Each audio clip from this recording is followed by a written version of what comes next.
The Arizona Territory was a hard place to survive in 1867. The sun beat down mercilessly on the parched earth, turning the soil to dust and drying up streams before summer's end. It was a land where only the stubborn or the desperate tried to carve out a living, and Jackson Hayes was both.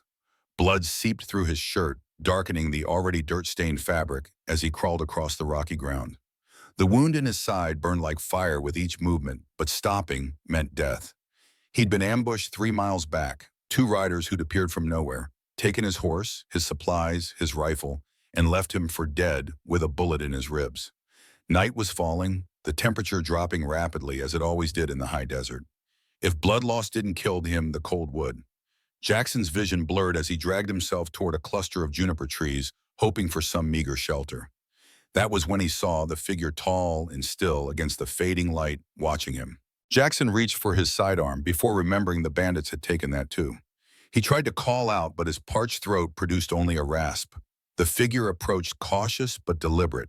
As it drew closer, Jackson could make out the features of an Apache man, perhaps 50 years old, his face weathered like the surrounding landscape.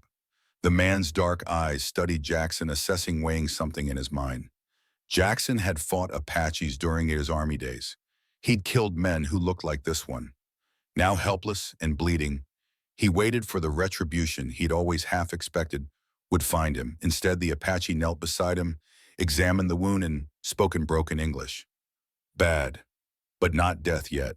The man glanced around, scanning the horizon. Can you walk not safe here? Jackson tried to rise, but collapsed back, the world spinning around him. The last thing he remembered was being lifted, the Apache's surprising strength supporting him as consciousness slipped away. He woke to the smell of burning herbs and the soft crackle of a small fire. Pain still radiated from his side, but duller now, more distant. Jackson blinked his eyes, adjusting to the dim light of what appeared to be a small cave. The Apache man sat cross-legged nearby, grinding something in a stone mortar. 3 days, the man said without looking up.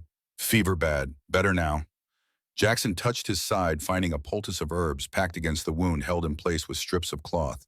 You saved me, Jackson managed, his voice rough from disuse. The man nodded once. I am Takimi.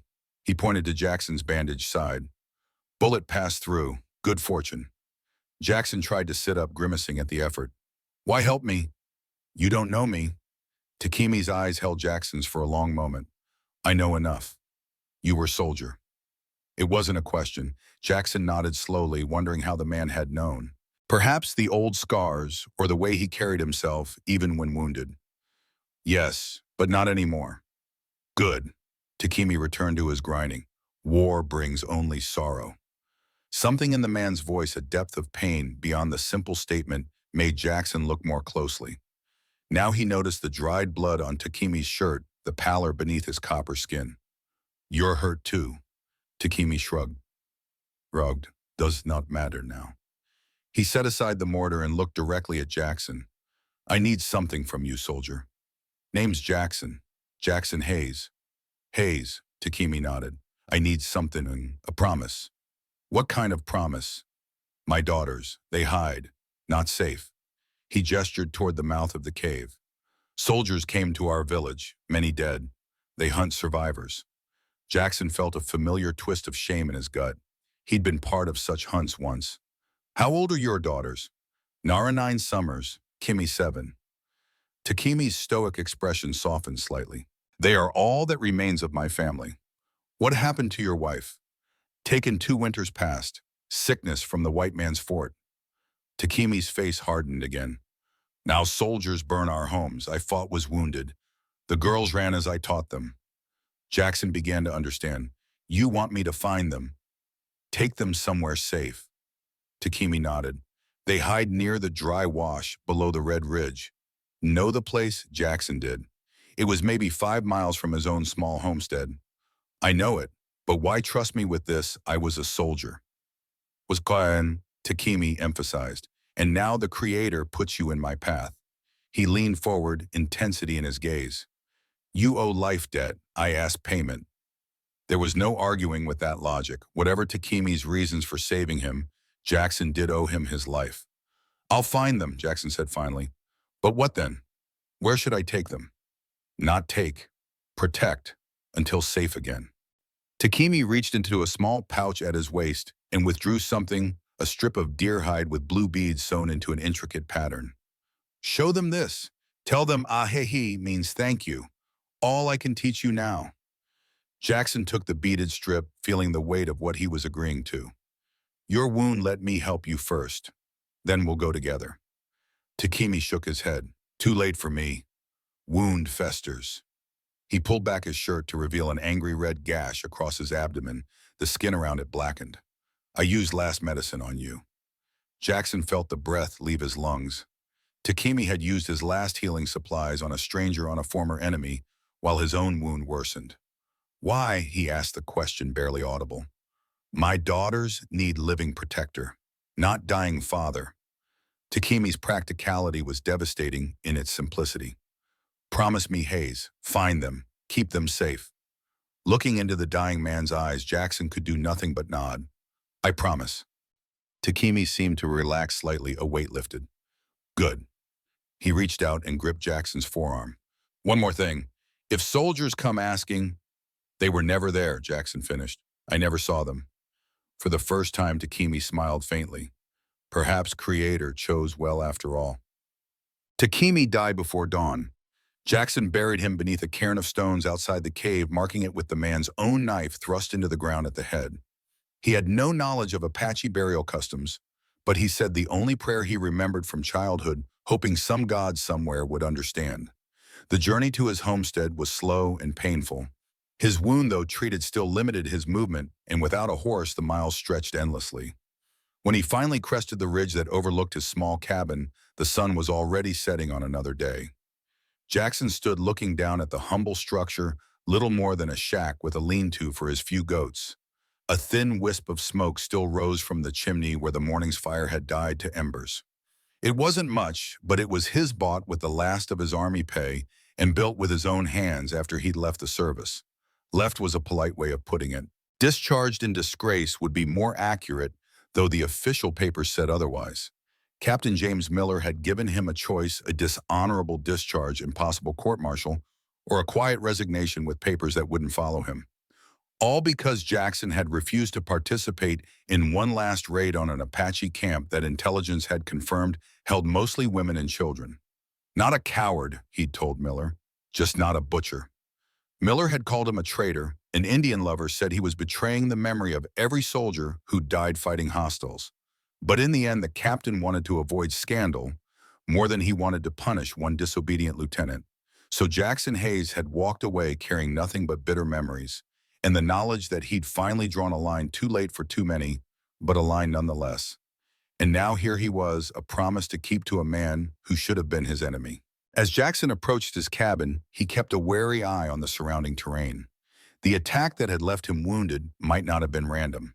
In these parts, a man living alone was a target for bandits, deserters, and outlaws of all stripes. Inside, he found the cabin undisturbed. He stoked the fire-heated water and properly cleaned and redressed his wound. Takimi's poultice had done its work well. The bullet hole was already closing cleanly.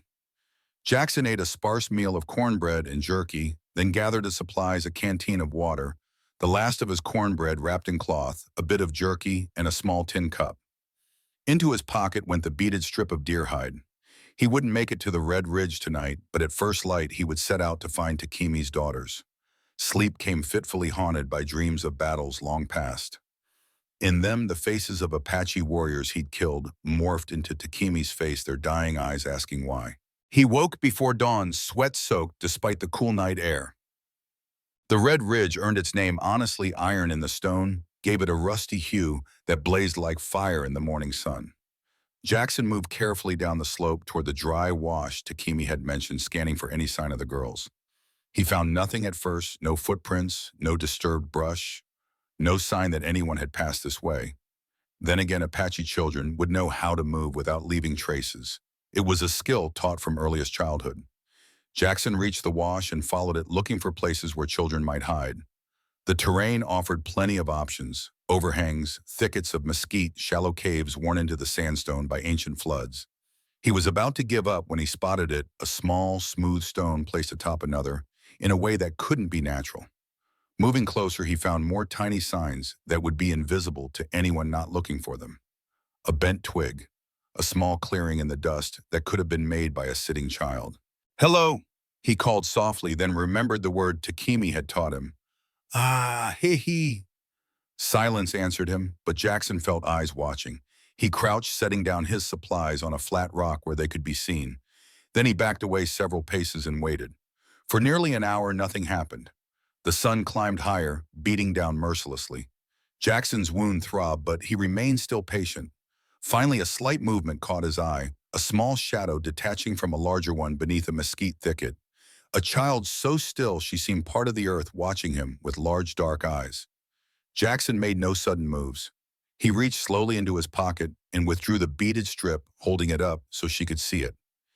"Your father sent me," he said, though he doubted she understood English. "Takimi."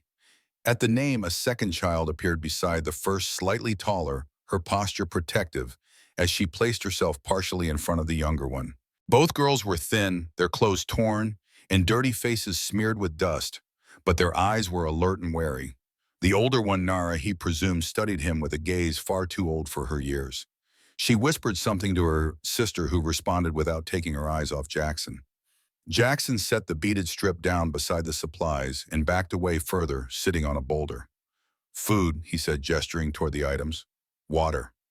The girls remained motionless for a long moment. Then Nara whispered something else to her sister and crept forward, moving in a half-crouch, ready to bolt at any sudden movement. She reached the rock, snatched up the beaded strip, and examined it intently. Some tension seemed to leave her small body when she recognized it. She said something to Kimmy, who approached more cautiously. Together they gathered the supplies, their movements quick and efficient. They ate hungrily but carefully, making sure not to drop a single crumb. When they had finished, Nara looked directly at Jackson for the first time. Her dark eyes held questions he couldn't answer without words they would understand. Instead, he pointed to himself. "Jackson," he said, then gestured to her. "Nara." He pointed to the younger girl. "Kimmy." Nara's eyes widened slightly at hearing their names. She nodded once, a barely perceptible movement. Jackson pointed toward the direction of his cabin, then made a walking motion with his fingers. "Come with me." He patted the ground beside him, then pointed to his cabin again. "Safe." The girls exchanged glances, a silent communication passing between them. Nara clutched the beaded strip tightly in her small fist, then shook her head. She pointed to the wash, then made a staying motion. Jackson understood. They wouldn't come with him, not yet. Trust would take time. He nodded, accepting their decision. He would have to earn their confidence, just as Takimi had earned his in those brief hours. As he stood to leave, he hesitated, then spoke the question that had been weighing on him. "Your father." He made a sleeping motion, then pointed to the sky. Nara's face remained impassive, but Kimmy's lip trembled. Both girls clearly understood what he was asking. Jackson nodded sadly. "I'm sorry," he said, though the words felt hollow. He touched his heart, then pointed to them, trying to convey that he would return. As he made his way back up the ridge, he glanced back once. The girls had vanished as if they'd never been there at all. Over the next weeks, Jackson fell into a pattern. Each morning he would leave food and water at the flat rock, sometimes adding small items he thought might help: a small knife, a length of twine, once even a blanket he could barely spare as the nights grew cooler. Each time he would return later to find the items gone and some small token left in their place: a perfect feather, a strangely shaped stone, once a crude drawing scratched into the dirt that might have been two small figures standing beside a larger one. The girls never appeared while he was present, but he could sense them watching. Occasionally he caught glimpses, a flutter of movement, the flash of dark eyes from behind a rock. They were growing stronger. He could tell from the increasing distance of their tracks from the meeting place. They were ranging farther, perhaps hunting small game or gathering plants. With each visit, Jackson spoke a few words, naming things around them: water, rock, sky, hoping they might begin to understand him.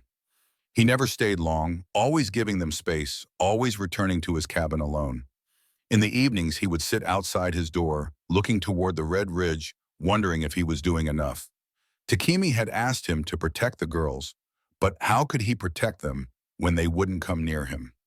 What would happen when winter came in earnest? The answer came on a bitter cold night in early October. Jackson woke to the sound of something scratching at his door. Not the usual wind, but deliberate. Hand on his pistol, he rose and approached cautiously. "Who's there?" he called. No answer came, but the scratching continued. Jackson unlatched the door and pulled it open, half expecting to find a coyote or even a small bear. Instead, he found Kimmy huddled on his doorstep, her small body shaking violently with cold or fear, or both. Behind her, supporting her, stood Nara, her face a mask of worry and defiance. Jackson stepped back immediately, gesturing them inside. "Come in quickly. It's freezing." They didn't understand his words, but his meaning was clear. Nara helped her sister across the threshold, her eyes darting around the cabin, assessing exits, threat safety. In the dim light of the banked fire, Jackson could see that Kimmy's face was flushed, her breathing labored. "Fever. She's sick," he said, pointing to the younger girl, then to his own forehead, mimicking heat. "I'll help." Nara's expression remained guarded, but desperation had driven them here. She nodded once, sharp and decisive. Jackson guided them to his narrow cot, the only bed in the one-room cabin. Nara helped Kimmy lie down, then stood protectively beside her, watching Jackson's every move. He stoked the fire, bringing light and warmth back to the cabin, then fetched water and a clean cloth. Kimmy's forehead burned beneath his touch as he laid the damp cloth across it. She whimpered, eyes fluttering but not focusing. "Pneumonia, maybe?" Jackson murmured. "Or just a bad cold." He looked up at Nara, who hadn't moved from her sister's side. "I need to make medicine," he said, pointing to the herbs hanging from the ceiling beam, his own meager supplies. "Like your father did for me." At the mention of Takimi, Nara's eyes flashed with some emotion, grief perhaps, or anger. But she nodded again, granting permission. Jackson worked quickly, brewing a tea of willow bark for the fever and adding honey to make it palatable. When it was ready, he brought the cup to Kimi, but the girl was too weak to drink on her own. Nara took the cup from him and lifted her sister's head, speaking soft words in Apache as she helped her drink. Kimmy sputtered, but managed to swallow most of the tea before falling back against the rough pillow, exhausted. For hours they maintained their vigil, Jackson preparing remedies, Nara administering them, neither speaking except when necessary through gestures and expressions. Outside, the wind howled around the cabin corners, driving snow into drifts against the walls. Near dawn, Kimmy's fever broke. Her breathing eased, and she fell into a natural sleep. Her small face relaxed for the first time since they'd arrived. Nara, still sitting beside her sister, swayed with exhaustion. Jackson, who had been dozing in his chair, rose and fetched his only other blanket. "Sleep," he said, pointing to the floor beside the cot. "I'll watch over her." Nara shook her head, fighting to keep her eyes open. "Trust me," Jackson said softly, "as your father did." Something in his tone must have reached her, for Nara's shoulders slumped slightly. She took the blanket, arranged herself on the floor beside Kimmy, one hand still touching her sister's arm. Within moments, she was asleep. Jackson settled back in his chair, watching the two small figures in the fading firelight. A weight he hadn't recognized pressed on his chest, the knowledge that these children's lives now depended on him, a man who had once been part of the force that destroyed their world. "I'll keep them safe," he whispered to Takimi's memory. Somehow. The morning brought clear skies and a tentative new reality. Kimmy was better still, weak, but the fever was gone, and she ate the thin porridge Jackson prepared with good appetite. Nara remained watchful, but the desperate edge had faded from her posture. Neither girl made any move to leave. Jackson, unsure how to proceed, focused on practical matters. He brought in more firewood, patched a draft in the wall near the floor, and checked on his goats in the lean-to, all while giving the girls space to decide their next move. When he returned from his chores, he found Nara examining the beaded strip that Takimi had given him. She looked up as he entered, her expression questioning. Jackson approached slowly and sat on the floor near her, respecting the invisible boundary she maintained. He pointed to the beaded strip, then made a giving motion toward himself. "Your father gave it to me," he said, "before he died." Nara studied his face, then said something in Apache. She pointed to herself, then to Kimmy, then to Jackson, her gesture including the cabin around them. "Yes," Jackson nodded. "You can stay, as long as you need." The enormity of what he was agreeing to settled over him. Two Apache children in his home, in a territory where tensions between settlers and natives grew bloodier by the day. If anyone from the nearby town discovered them, there would be questions he couldn't answer, suspicions that could turn deadly.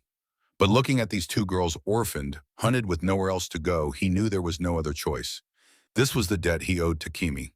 Perhaps it was also a way to balance the scales for all the wrongs he'd been part of in his former life. That evening, as Kimi slept and Nara sat near the fire, Jackson took out the tobacco tin where he kept his few valuables, a worn photograph of his parents, a letter from his brother written before Antietam, where he'd fallen, and now the beaded strip, which he placed carefully inside. For safekeeping, he told Nara, showing her where he placed the tin on the shelf above his bed. She watched with solemn eyes, then reached into a small pouch at her waist and withdrew something, a tiny carving of a bird, no bigger than his thumbnail, made from pale wood.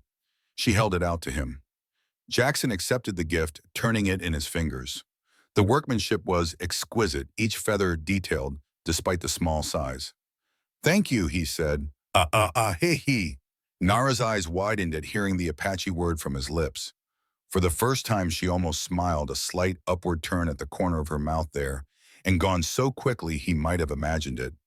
"He," she repeated softly, the first word she had spoken directly to him. It wasn't much, a single word, a fragile beginning. But as Jackson placed the tiny bird beside the beaded strip in his tobacco tin, he felt something long dormant stir within him. Not hope exactly, but perhaps its distant cousin possibility. The days that followed established a cautious routine. Jackson continued his work around the homestead, tending the goats, repairing the cabin roof before winter set in, fully hunting when supplies ran low. The girls gradually expanded their presence, moving from the cot to a pallet Jackson constructed for them, near the fire, helping with simple chores that required no instruction, sweeping the floor, carrying water from the spring behind the cabin. Communication remained mostly gestural, though Nara began to repeat English words Jackson used frequently: water, fire, goat. Kimi, once recovered, proved quicker with language, often pointing to objects around the cabin and looking at Jackson expectantly until he named them. Chair, he would say, or spoon, or roof. She would repeat the word carefully, committing it to memory. By the end of the first month, she could name nearly everything in the small cabin. Nara remained more reserved, watching Jackson with a gaze that seemed to search for something beneath his surface. She was unfailingly protective of Kimi, always positioning herself between her sister and any potential threat, including Jackson himself at times. It was Kimi who first breached the invisible barrier between them. One evening, as Jackson sat mending a harness by firelight, she approached and sat beside him, pointing to the leather strips in his hands.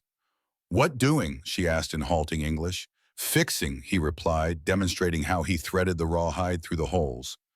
"The leather broke." Kimi nodded seriously, then held out her small hands. "I help." Jackson hesitated, then handed her a short length of rawhide. "Like this," he said, showing her how to knot it. Her fingers, nimble, despite their size, copied his movements perfectly. She looked up at him with a shy smile of accomplishment when the knot held. "Good," Jackson said, returning her smile. "Very good." From across the room, Nara watched this exchange, her expression unreadable. But that night, as Jackson lay on his pallet near the door, having given the cot permanently to the girls, he noticed that she had moved her sleeping position, no longer placing herself between Kimi and the rest of the room, but simply beside her sister. It was a small change, but significant. A fractional lowering of guard, a tentative extension of trust. Winter deepened, bringing storms that howled around the cabin corners and left snow piled against the walls. On clear days, Jackson taught the girls how to check his simple traps for rabbits, how to read weather signs in the sky, how to keep the goats from freezing in their lean-to. In the evenings, he began teaching them more structured English, using charcoal to draw simple pictures on scraps of paper, labeling them with words. Kimi absorbed the lessons eagerly, while Nara applied herself with more deliberate determination. Jackson found himself drawing on vague memories of his own schooling, cobbling together lessons from fragments recalled from primer books and his mother's patient teaching before she died of fever when he was 12. In return, the girls began to teach him Apache words: niutsong, for rain; ga, for rabbit; tuo, for grass. His pronunciation made Kimi giggle and even brought the rare ghost of a smile to Nara's serious face. These peaceful moments were punctuated by periods of stark reality. Twice that winter, riders passed near the cabin, once a small patrol of cavalry, once a group of hunters. Each time, Jackson hustled the girls into the root cellar beneath the cabin floor, where they remained silent and still until the danger passed. After the second such incident, Nara approached him as he barred the door behind the departing riders. "Soldiers look for us," she asked, her English improving daily. Jackson considered lying, then decided against it. These children had seen too much to be protected by comforting falsehoods. Maybe, he admitted, or maybe just passing through. Nara nodded, absorbing this. "They kill our people, our village." It wasn't a question, but Jackson nodded anyway. "Yes, you are soldier," she said, studying his face. "Before." Jackson felt the familiar twist in his gut, shame, regret, the weight of complicity. "Yes, before. You kill Apache." The directness of her question hit him like a physical blow. He could have evaded, could have softened the truth, but the steady gaze of this child demanded honesty. "Yes," he said quietly, "in battle. Never women or children." It was the truth as far as it went. He had killed Apache warriors in combat. What he didn't say was that those battles had sometimes led to massacres afterward, carried out by others, while he stood by, not participating, but not stopping it either. Not until that final raid he'd refused. Nara held his gaze for a long moment, then spoke again. "Why you help us?" It was the question he'd been asking himself since Tekimi had died. The simplest answer was the life debt the promise made to a dying man. But there was more to it than that, a need for atonement, perhaps, or simply the recognition that these children deserved a chance at life, that others like them had been denied. "Your father saved my life," he said finally, "and it was the right thing to do." Nara considered this, then nodded once, apparently satisfied. She turned to go, then paused. "My father was good man," she said. "You try to be good man too." It wasn't quite forgiveness, but it was acknowledgement. Coming from this solemn child who had lost everything, it felt like more than he deserved. "I'm trying," Jackson agreed softly. Spring came late to the high country, but when it arrived, it transformed the landscape with startling speed. The snow-covered slopes gave way to carpets of wildflowers, and the dry wash below the red ridge ran with snowmelt.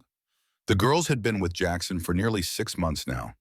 They had weathered the winter together, learning each other's woes, building a fragile understanding that wasn't quite family, but was more than mere coexistence. Kimmy had blossomed with the warmer weather, ranging farther from the cabin each day, bringing back plants she recognized, some for eating, others for medicine, carefully teaching Jackson their uses. Nara remained more cautious, but had developed a quiet competence around the homestead, repairing tools with ingenious efficiency, trapping small game, even helping Jackson mend the goat pen when a late storm damaged it. Their English had improved remarkably, though they still spoke Apache between themselves. Jackson had learned enough of their language to understand simple conversations, though many nuances escaped him. With spring came decisions. Jackson knew the girls couldn't remain hidden forever. Eventually, someone would discover them, or the cavalry would return in force. He considered options: moving farther into the wilderness, perhaps, or trying to find their extended family among the remaining free Apache bands. The decision was taken from his hands one clear morning in May. Jackson was in the garden patch behind the cabin, turning the soil for planting, when he heard Kimmy's warning call, a perfect imitation of a Gambel's quail that they had established as a danger signal. He dropped the hoe and hurried around the cabin, gesturing for Kimmy to hide. 3 riders were approaching along the faint trail that led to his property, not military but civilians. One he recognized as Thomas Burke, who ran the general store in the small settlement 10 miles east. The others were strangers, hard-looking men with rifles across their saddles. Jackson stepped into view, wiping his hands on his trousers, trying to appear casual. "Morning," he called as they drew near. Burke reined in his horse, nodding curtly. "Hayes, been a while since you've been to town." "Winter was hard," Jackson replied. "Not much reason to make the trip." One of the other men, a weathered individual with a scar running from eye to jaw, leaned forward in his saddle. "Heard there was Indian trouble up this way." "Seen anything?" Jackson kept his expression neutral. "Nothing recent. Why, rancher lost some stock about 15 miles west," Burke supplied. "Found Apache tracks." "Haven't seen any sign," Jackson said, careful to keep his tone even. "Been quiet here." The third rider, younger than the others but with cold eyes, surveyed the cabin and surrounding area. "Living all alone out here, Hayes must get lonely." Something in the man's tone raised Jackson's hackles. "I manage," the scarred man spat into the dust. "Army patrol came through town yesterday. said they're cleaning out the last Apache holdouts in these hills, offering bounty for information. Jackson felt ice form in his stomach. That's so? Burke nodded. $20 per head, more for warriors. The casual brutality of it lives reduced to dollar amounts reminded Jackson of why he'd left the army, why he'd chosen isolation over the company of men like these. Well, if I see anything, I'll be sure to let someone know, he said, the lie bitter on his tongue. The younger rider's gaze lingered on the cabin. Mind if we take a look around, water our horses at your spring? Every instinct screamed danger. Jackson knew the girls were well hidden, they'd practiced for this, but any sign of hesitation would raise suspicion. Spring's open to anyone passing through, he said with forced casualness. But I'd appreciate if you'd stay clear of my garden patch. Just put in new seedlings. The men dismounted, leading their horses toward the spring behind the cabin. Jackson followed at a distance, his hand never far from the pistol at his hip.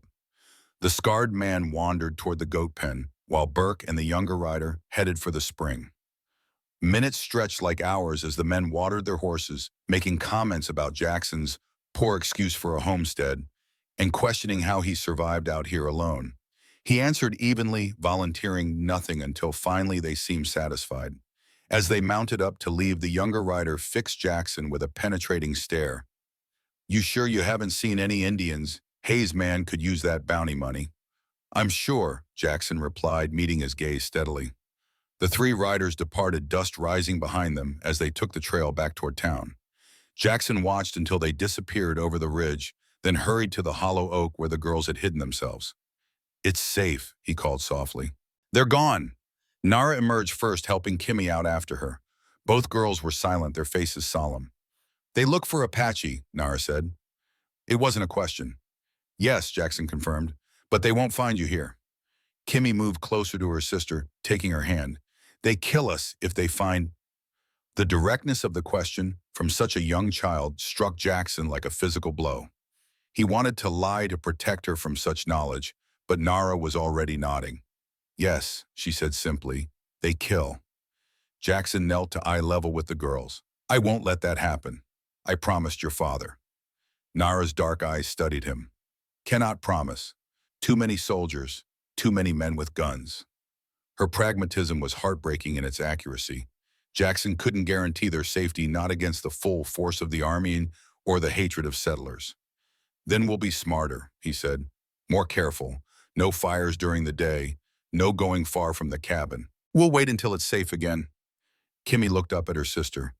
When safe? Nara had no answer, and neither did Jackson. The truth was it might never be safe for two Apache children in this territory, not in their lifetime. That night, as the girls slept on their pallet near the banked fire, Jackson sat in his chair by the door, pistol across his lap. He had made a promise to Takimi, and he intended to keep it. But Nara was right, he couldn't stand against an army. The thought that had been forming in the back of his mind for weeks now crystallized into decision. They would have to leave, not immediately, but soon, before summer brought more patrols, more settlers, more chances of discovery. He would take the girls north, perhaps, to the territories where fighting had subsided, where they might find safety among their own people, or even pass as Mexican children among the scattered settlements. It would mean abandoning the homestead, the only place that had felt like his own since the war. But looking at the sleeping forms of Nara and Kimmy, Jackson knew there was no real choice. These children had lost everything: their family, their home, their way of life. He wouldn't let them lose their futures too. Decision made, he began to plan.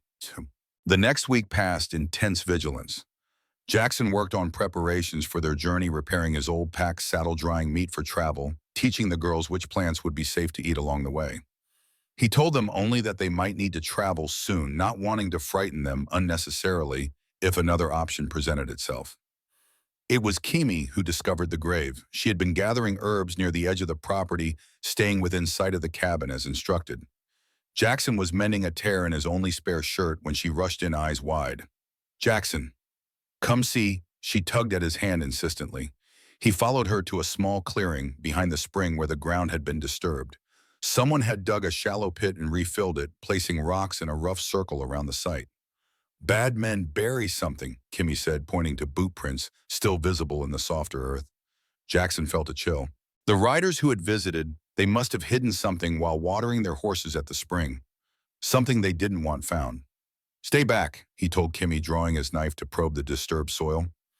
It didn't take long to uncover it, a bundle wrapped in a blood-stained blanket. Jackson's stomach nodded as he folded back the fabric to reveal the face of a young Apache warrior, no older than 20, his eyes still open in death, a bullet hole centered in his forehead. Execution style. No battle wound. Kimmy gasped behind him, and Jackson turned to find both girls standing there, Nara having joined them silently. He moved to block their view, but it was too late. I told you to stay back, he said to Kimmy, his voice sharper than intended. Nara stepped forward, her face a mask of controlled grief. We know death, she said simply. Who is he? Jackson shook his head. I don't know, one of your people.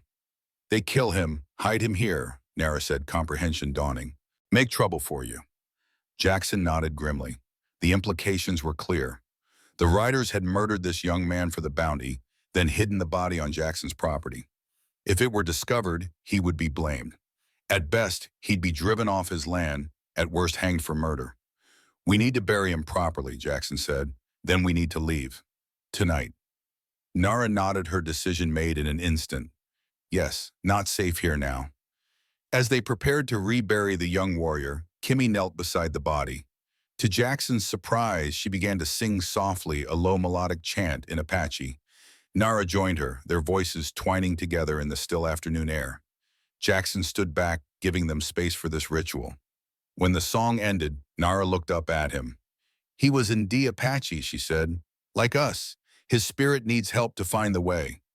They buried the young man deeper this time in a proper grave that wouldn't be easily discovered. Jackson marked it with a small cairn of stones, and Kimmy placed a sprig of sage on top. As they walked back to the cabin, Nara spoke quietly. Men who did this will come back. Watch to see if you find body. I know, Jackson agreed. That's why we need to leave quickly. They packed only what they could carry: food, a change of clothes for each of them, Jackson's pistol and rifle, the few tools that would be essential. Into Jackson's tobacco tin went the beaded strip Kimmy had given him, the small wooden bird Nara had offered that first night, and a lock of Kimmy's hair, she insisted on adding, so we stay together. As darkness fell, Jackson took one last look around the cabin that had been his home for 3 years. It wasn't much, but he had built it with his own hands, had believed it would be his final resting place when his time came. Ready? He asked the girls who stood by the door, small bundles on their backs. Nara nodded, her face resolute. Kimmy looked less certain, but took her sister's hand firmly.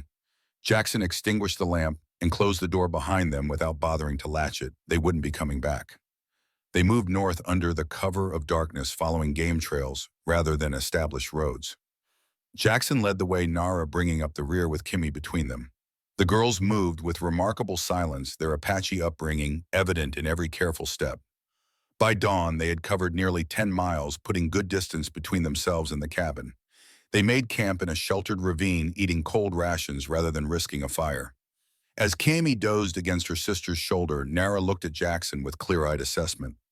Where we go? She asked quietly. North, Jackson replied. To Colorado territory. I have a cousin there who might help us. It was a half-truth. He did have a cousin in Colorado, but they hadn't spoken in years, not since Jackson had joined the Army against the family's Quaker beliefs. Whether Elias would help them was far from certain. Nara seemed to sense his uncertainty. Long journey. Dangerous. Yes, Jackson admitted, but staying was more dangerous. She nodded, accepting this logic.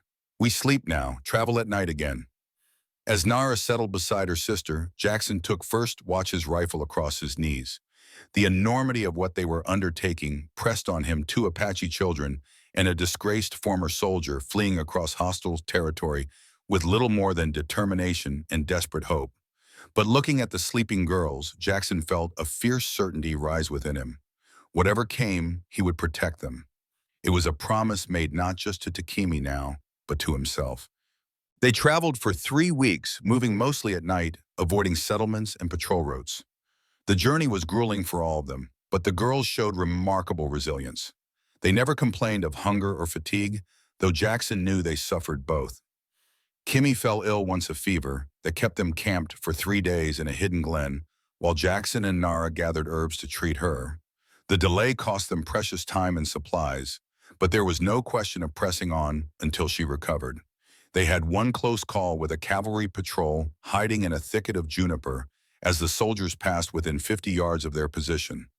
Kimmy had trembled silently against Jackson's chest, his hand gentle but firm over her mouth to ensure no sound escaped.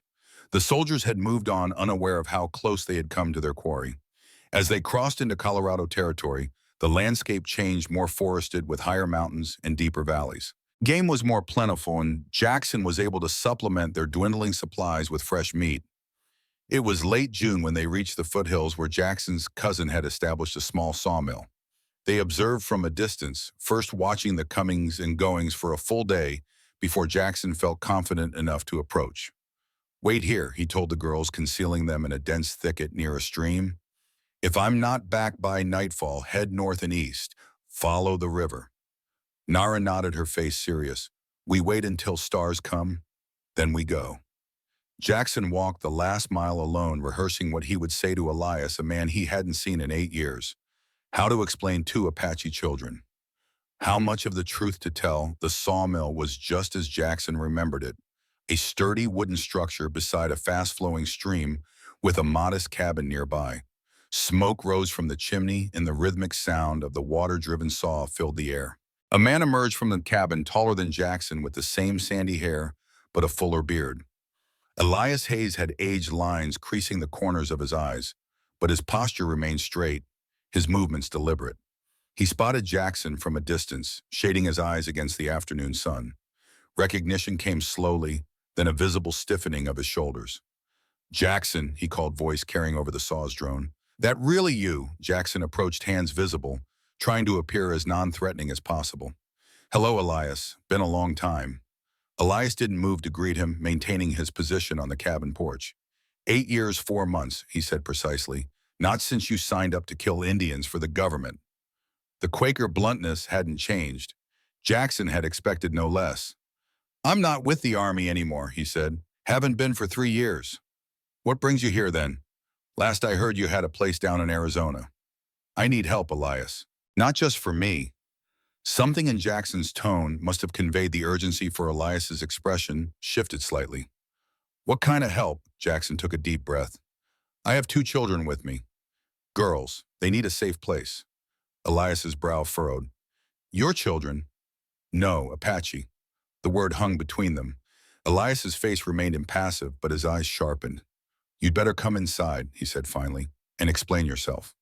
In that cabin, which was larger than it appeared from outside, Jackson told a version of the truth: how he'd found the girls orphaned, how he'd cared for them through the winter, how they'd had to flee when danger threatened. He omitted Takimi, the life debt, his own complicity in the war against the Apache. Some truths were too complicated for this moment. Elias listened without interruption, his hands folded on the table between them. When Jackson finished, silence stretched between them. "You're asking me to harbor Indian children," Elias said finally. "In violation of government policy that says they should be in a reservation school." "I'm asking you to help 2 innocent girls who have lost everything," Jackson countered. "Our parents raised us to believe in compassion, Elias, in doing what's right, not what's legal." Elias's mouth tightened. "Don't speak to me of our parents' teachings.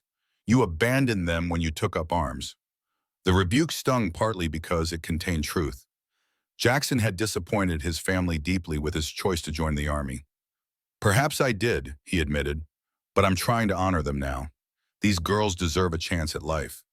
Elias stood pacing the length of the cabin. "If they're found here, I could lose everything. The mill, my standing in the community." "I know it's a risk," Jackson acknowledged. "I wouldn't ask if there were any other way." Elias stopped pacing, fixing Jackson with a penetrating gaze. "These girls, they matter to you." Jackson thought of Nara's fierce protectiveness, Kimmy's quiet resilience, the trust they had placed in him despite everything. "Yes," he said simply, "they do." Elias seemed to reach some internal decision. "Bring them here. They can stay until we figure out something more permanent. But there will be rules, Jackson. Strict ones." Relief washed through Jackson. It wasn't a perfect solution, but it was sanctuary, at least for now.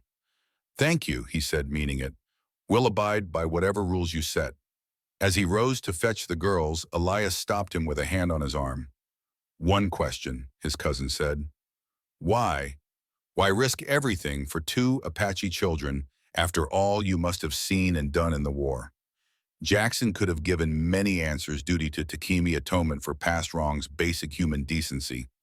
But looking into his cousin's searching gaze, only one truth seemed to matter. Because they needed me, he said.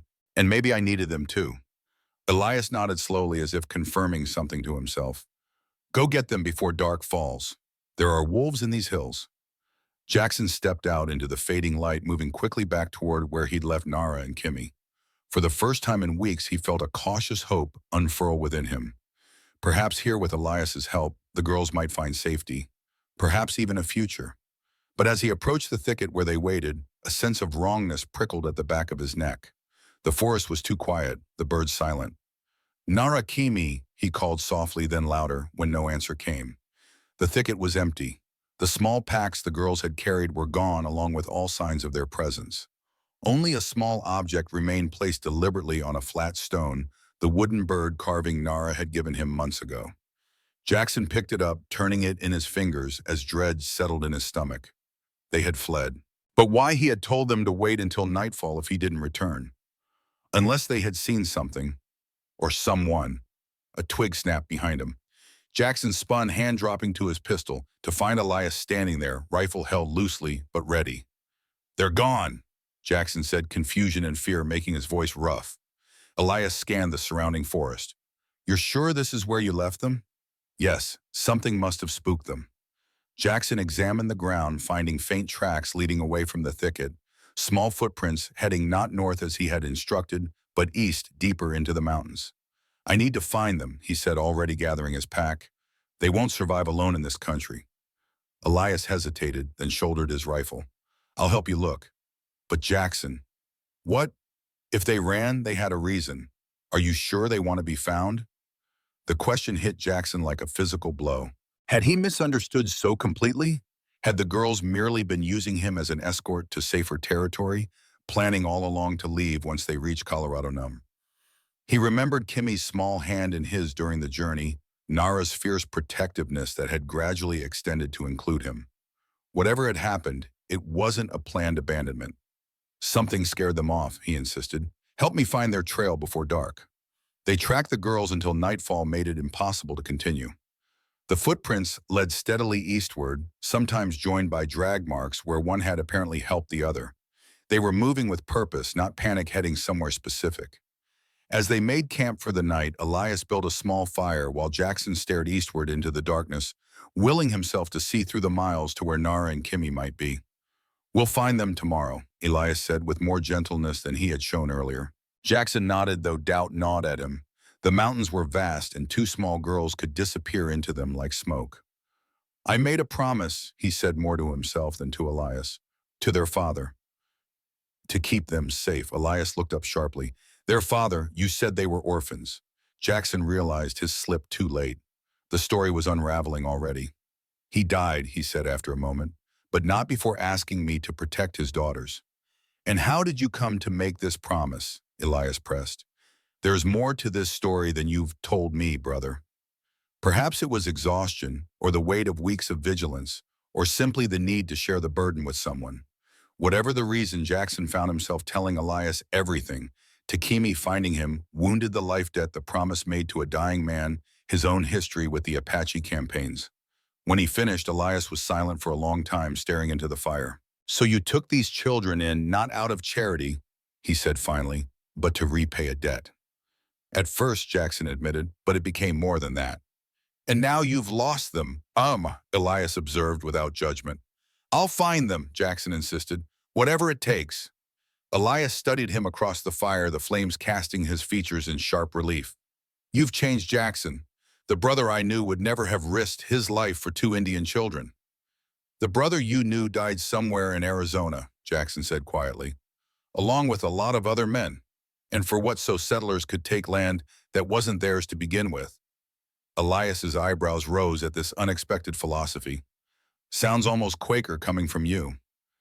Maybe our parents were right about some things, Jackson conceded. Just took me too long to see it. They fell silent, each lost in thought.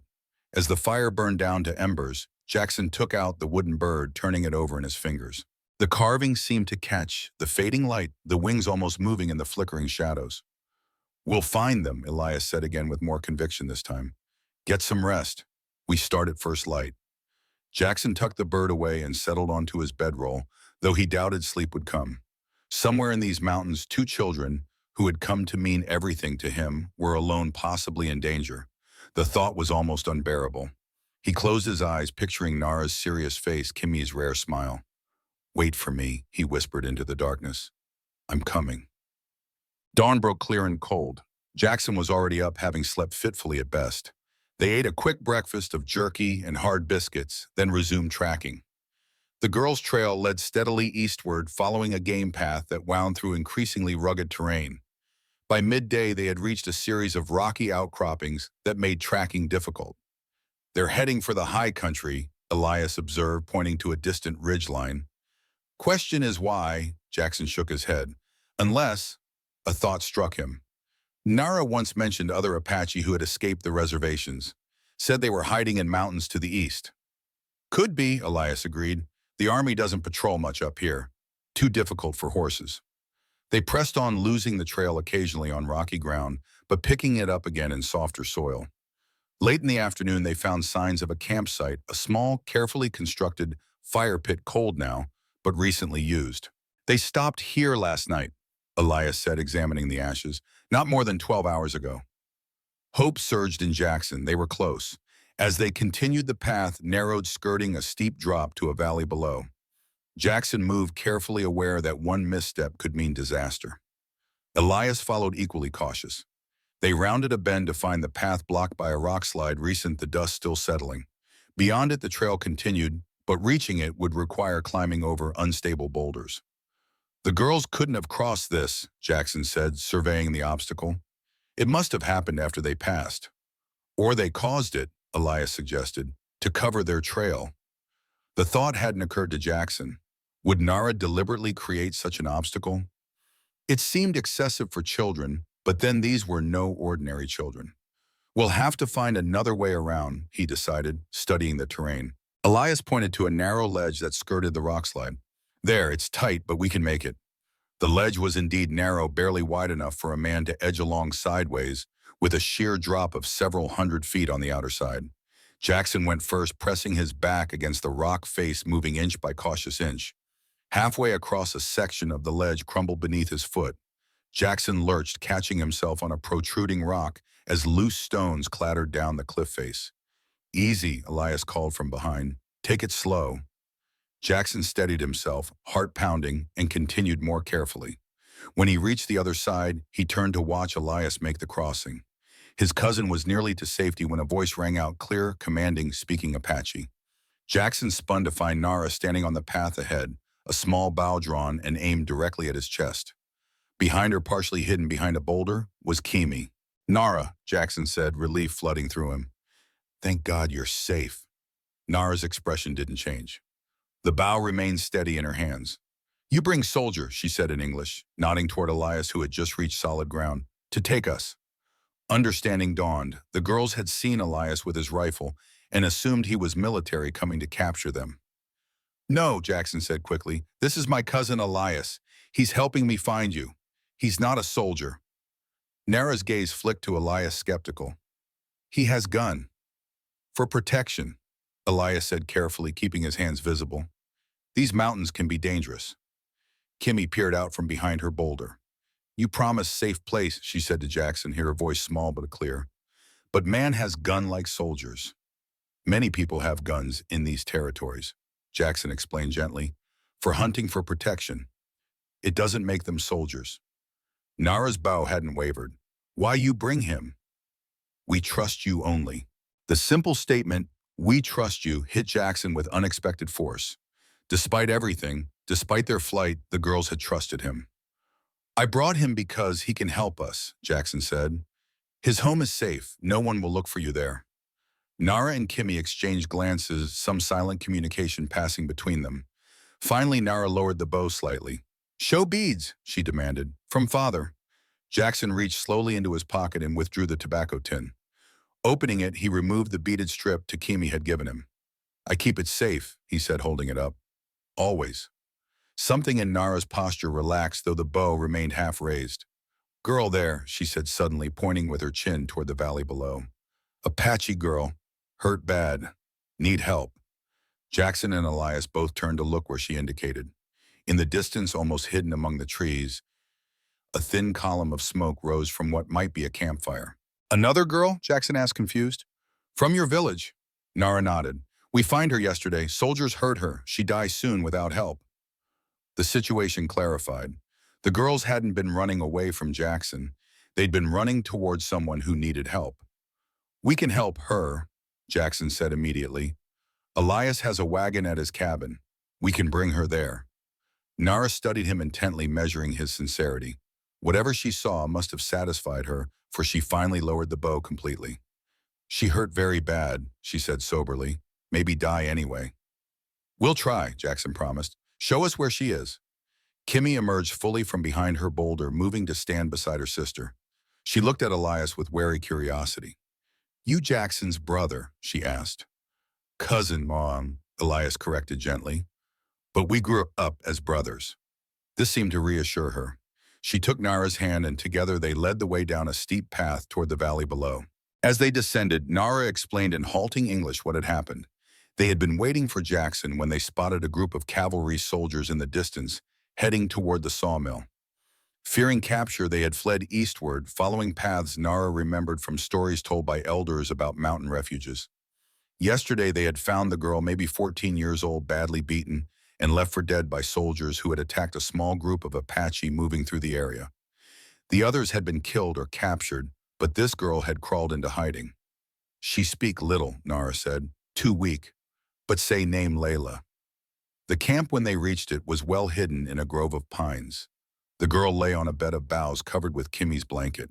Her face was swollen almost beyond recognition, one arm bent at an unnatural angle. Jackson knelt beside her, his experience with battlefield wounds telling him immediately that her chances were poor. Internal bleeding, broken bones exposure, anyone could be fatal, and she had suffered all three. Layla's eyes fluttered open at his approach. Fear flashed across her face, and she tried to scramble away. "Nara," Jackson called softly, "tell her we're here to help." Nara knelt beside the girl, speaking gentle words in Apache. Layla responded weakly, her voice barely audible. "She think you soldiers," Nara translated, "come to finish killing." "Tell her we're friends," Jackson said. "We'll take her somewhere safe." As Nara conveyed this, Elias examined the girl's injuries with a practiced eye. "She needs a doctor," he said quietly to Jackson. "And quickly." "Nearest doctor is in town," Jackson replied equally low. 2 days' journey. She won't make it." "My neighbor's wife was a nurse during the war," Elias said. "It's closer than town. If we can get the girl to my cabin, I can fetch Sarah." It was their best hope. Carefully, they constructed a travois from branches and blankets, making it as comfortable as possible for Layla. The journey back would be slow and painful for her, but they had no choice. As they prepared to leave, Kimmy approached Jackson, holding out her small hand. In it lay the wooden bird carving. "You dropped," she said. "Important to keep." Jackson accepted it, touched by her concern for something he had thought lost. "Thank you, Kimmy. It is important. You gave it to me, remember." She nodded solemnly. To remember, promise. The simple words carried a weight beyond their apparent meaning. A promise to protect, to care for, to stand between these children and a world that wished them harm. A promise Jackson now extended to include Layla, another child caught in the machinery of conquest. "I remember," he assured her, tucking the bird safely away. "Always." As they began the arduous journey back to Elias's cabin, Jackson found himself thinking of Takimi. Was this what the dying man had foreseen when he asked a former enemy to protect his daughters? Not just survival, but a chance to help others, to begin healing wounds that ran soul deep. Jackson couldn't know. But with Nara and Kimmy walking beside him, and Elias leading the way, he felt for the first time that he might be on the right path, not just keeping a promise, but finding redemption he hadn't known he was seeking.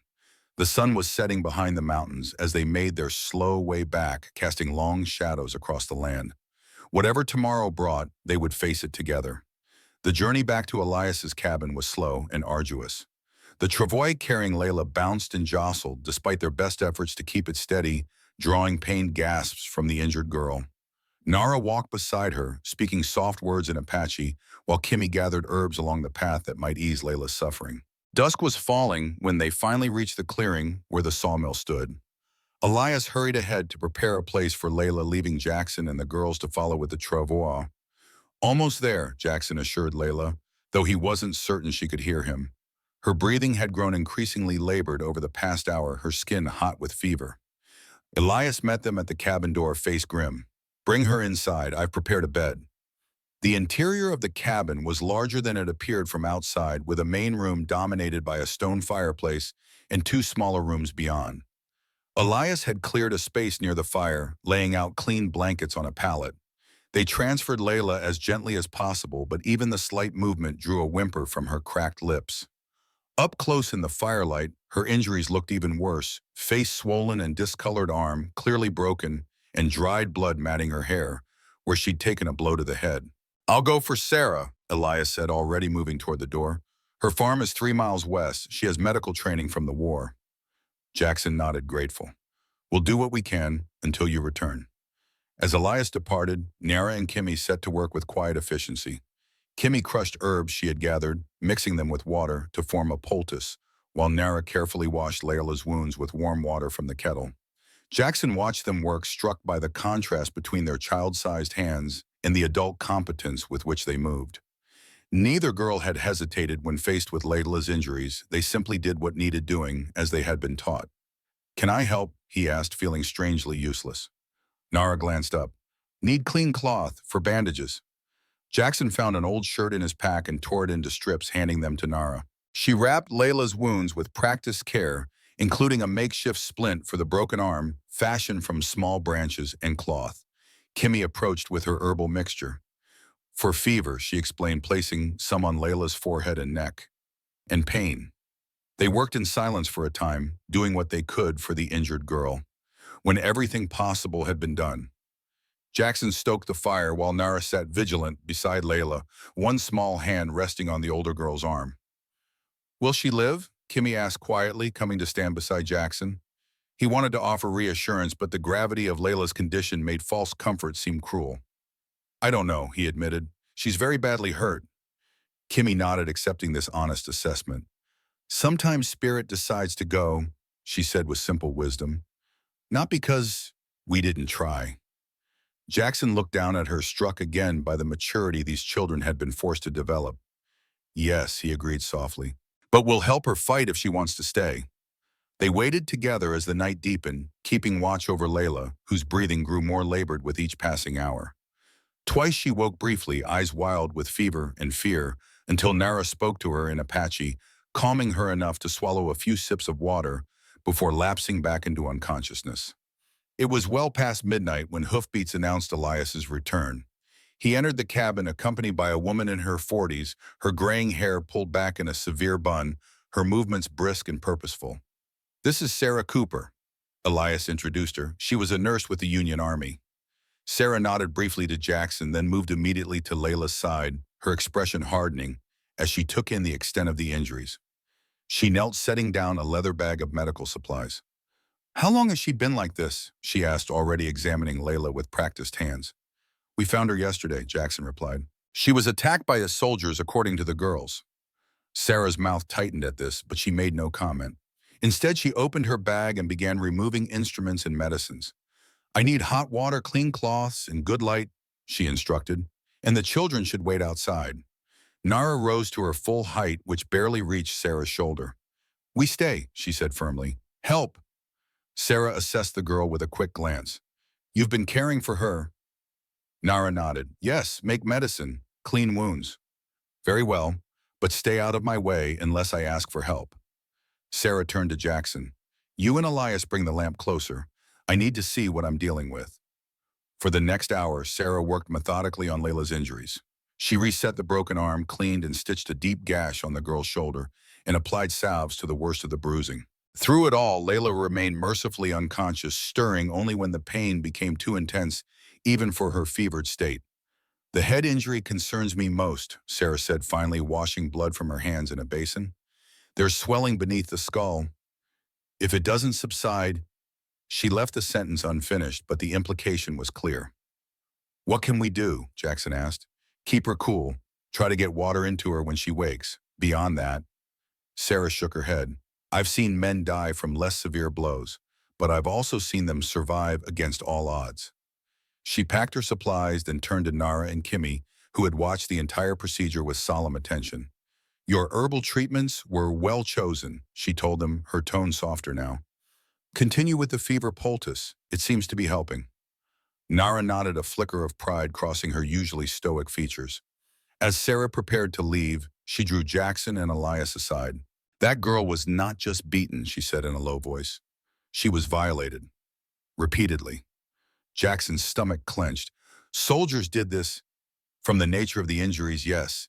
Military boots leave distinctive bruises. Sarah's eyes were hard as flint. I treated too many similar cases during the war to mistake it. Will she recover? Elias asked. Physically. Perhaps with time and care. The other wounds, Sarah shook her head, those never fully heal. After she had gone, promising to return the next day, a heavy silence settled over the cabin. Layla lay quiet now, the worst of her external wounds cleaned and bandaged, but the gravity of Sarah's parting words hung in the air. Nara resumed her position beside Layla, while Kimmy curled up nearby, exhaustion finally claiming her. Jackson and Elias sat at the rough table speaking in low voices. What happens now? Elias asked. Even if she survives, there are 3 Apache children in your care. The army is still hunting their people. Sooner or later, someone will discover them. Jackson had been turning this problem over in his mind for hours. We need somewhere safer than here, he said, somewhere they won't be found. The Quaker settlement in the north might take them in, Elias suggested. Our people don't believe in the government's Indian policies. It was a possibility, but a distant one. The settlement was hundreds of miles away, and Layla wouldn't survive such a journey in her current condition. First, we need to get her well enough to travel, Jackson said. Then we'll decide. Elias nodded, accepting this practical approach. You can stay here as long as needed. The cabin's isolated enough that few visitors come by. Jackson studied his cousin, noting the changes in him since they'd last met. Elias had always been the steady one, the brother who remained true to their parents' pacifist beliefs, while Jackson had rebelled, seeking adventure and purpose in the army. Thank you, Jackson said simply, for everything. Elias shrugged, uncomfortable with gratitude. It's what our parents would have done. Still, not everyone would risk helping Apache children, especially now. Perhaps not. Elias glanced toward Nara, still maintaining her vigil. But their children first, Apache second, at least to me.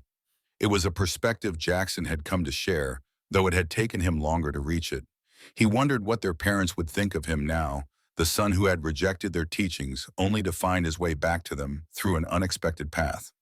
Near dawn, Layla's condition worsened. Her breathing became shallow and rapid, her skin burning with fever despite the cooling poultices. Nara called out softly, drawing Jackson and Elias to the bedside. She dying, Nara said, her voice steady but her eyes reflecting fear. Spirit leaving. Jackson knelt beside them, feeling helpless in the face of injuries beyond his ability to heal. What can we do? Sing journey song, Nara replied. Help spirit find way. She began a low melodic chant, her young voice carrying the ancient tones with surprising strength. Kimmy, waking at the sound, joined her sister, their voices twining together in harmony. Jackson and Elias stood back, bearing witness to this ritual of passage. The song continued for nearly an hour, rising and falling like the wind through pine branches, until Layla drew one final shuddering breath and then was still. Silence fell, broken only by the soft crackle of the fire. Nara reached out and gently closed Layla's eyes. She free now, she said quietly. No more pain. Kimmy began to weep silently, tears tracking down her dusty cheeks. Jackson moved to comfort her, but Nara shook her head. Tears good, she explained. Help spirit know she loved. It was Elias who finally spoke, his voice rough with emotion. We should bury her properly, with respect. Nara nodded agreement. In high place, where sun finds her first. They wrapped Layla's body in clean blankets, binding her broken arm across her chest. Elias fetched a shovel, and together they carried her to a small rise overlooking the valley, where the morning sun indeed touched first. The digging was hard work in the rocky soil, but no one complained. When the grave was ready, they laid Layla to rest with the few possessions she had carried, a small pouch of stones and seeds, a bone comb, and a fragment of mirror wrapped in leather. Nara and Kimmy sang again a different song, this time slower, more rhythmic. When they finished, Nara explained that it was a blessing song to guide Layla to her ancestors. "Do you want to say anything?" Jackson asked Elias, who had stood silent throughout the ceremony. His cousin hesitated, then spoke simply, "May she find the peace in death that was denied her in life." It was a fitting epitaph for a young girl whose brief existence had been shadowed by violence and loss. As they filled in the grave and marked it with stones, Jackson felt a renewed determination. Layla's fate would not be shared by Nara and Kimmy, not while he had breath in his body. They returned to the cabin in somber silence. Elias prepared a simple breakfast, while Jackson helped the girls wash away the dirt and tears of the morning's task. No one spoke much. There seemed little to say in the face of such sorrow. It was Kimmy who finally broke the stillness, approaching Jackson as he sat cleaning his rifle. "Layla, tell something," she said, her voice small but steady. "Before die, about soldiers." Jackson set aside the rifle, giving her his full attention. "What did she tell you?" "Soldiers looking for Apache children. Take to school far away." Kimmy's eyes were wide, bowed with a fear. "Take from families. Never come back." The Indian boarding schools. Jackson had heard of them, government institutions where native children were sent to be civilized, their language and culture systematically erased. "Was that why they attacked Layla's group?" he asked gently. Kimmy nodded. "Looking for children. Layla run. Others caught or killed." The implications were chilling. If the Army was actively searching for Apache children to place in these schools, Nara and Kimmy were in even greater danger than he had realized. "Did Layla say where these soldiers were based? Which fort?" "Fort near river," Kimmy replied, "where mountains meet plains." Jackson exchanged a glance with Elias, who had been listening from across the room. "Fort Lyon, Mon," Elias said grimly. "It's about 60 miles east of here." "Too close for comfort. If patrols from Fort Lyon were operating in this area, they needed to be extremely cautious." "We'll need to stay hidden," Jackson told Kimmy. "All of us. No going far from the cabin for a while." She nodded, accepting this restriction without complaint. "They take us to school if they find—" Jackson wanted to reassure her, but false promises would be cruel. "They might try," he admitted, "but I won't let them." "Promise." Kimmy's gaze was direct, trusting despite all she had endured. "I promise," Jackson said firmly. "You and Nara will stay together and with me as long as you want to." It was a dangerous pledge in a world where the odds were stacked against them, but Jackson meant every word. Whatever it took, he would keep these children safe from soldiers, from government policies, from a system bent on destroying their way of life. Kimmy seemed satisfied with his answer. She returned to where Nara sat near the fire, the two girls speaking quietly in Apache, their heads close together. Elias approached, keeping his voice low. "You realize what you're promising. The Army doesn't give up easily. If they're under orders to collect Indian children for these schools—" "I know," Jackson acknowledged. "But what's the alternative? Send them to one of these places to have everything that makes them who they are stripped away." Elias sighed, running a hand through his beard. "No, I wouldn't wish that on any child." He glanced toward the girls. "But they can't stay here indefinitely. It's too exposed, too close to Fort Lyon." "Then we'll move on," Jackson said. "When it's safe, find somewhere more remote. And you'll go with them." Elias's gaze was searching. "Give up any chance of a normal life." Jackson hadn't thought that far ahead, but the answer came without hesitation. "Yes, if that's what it takes."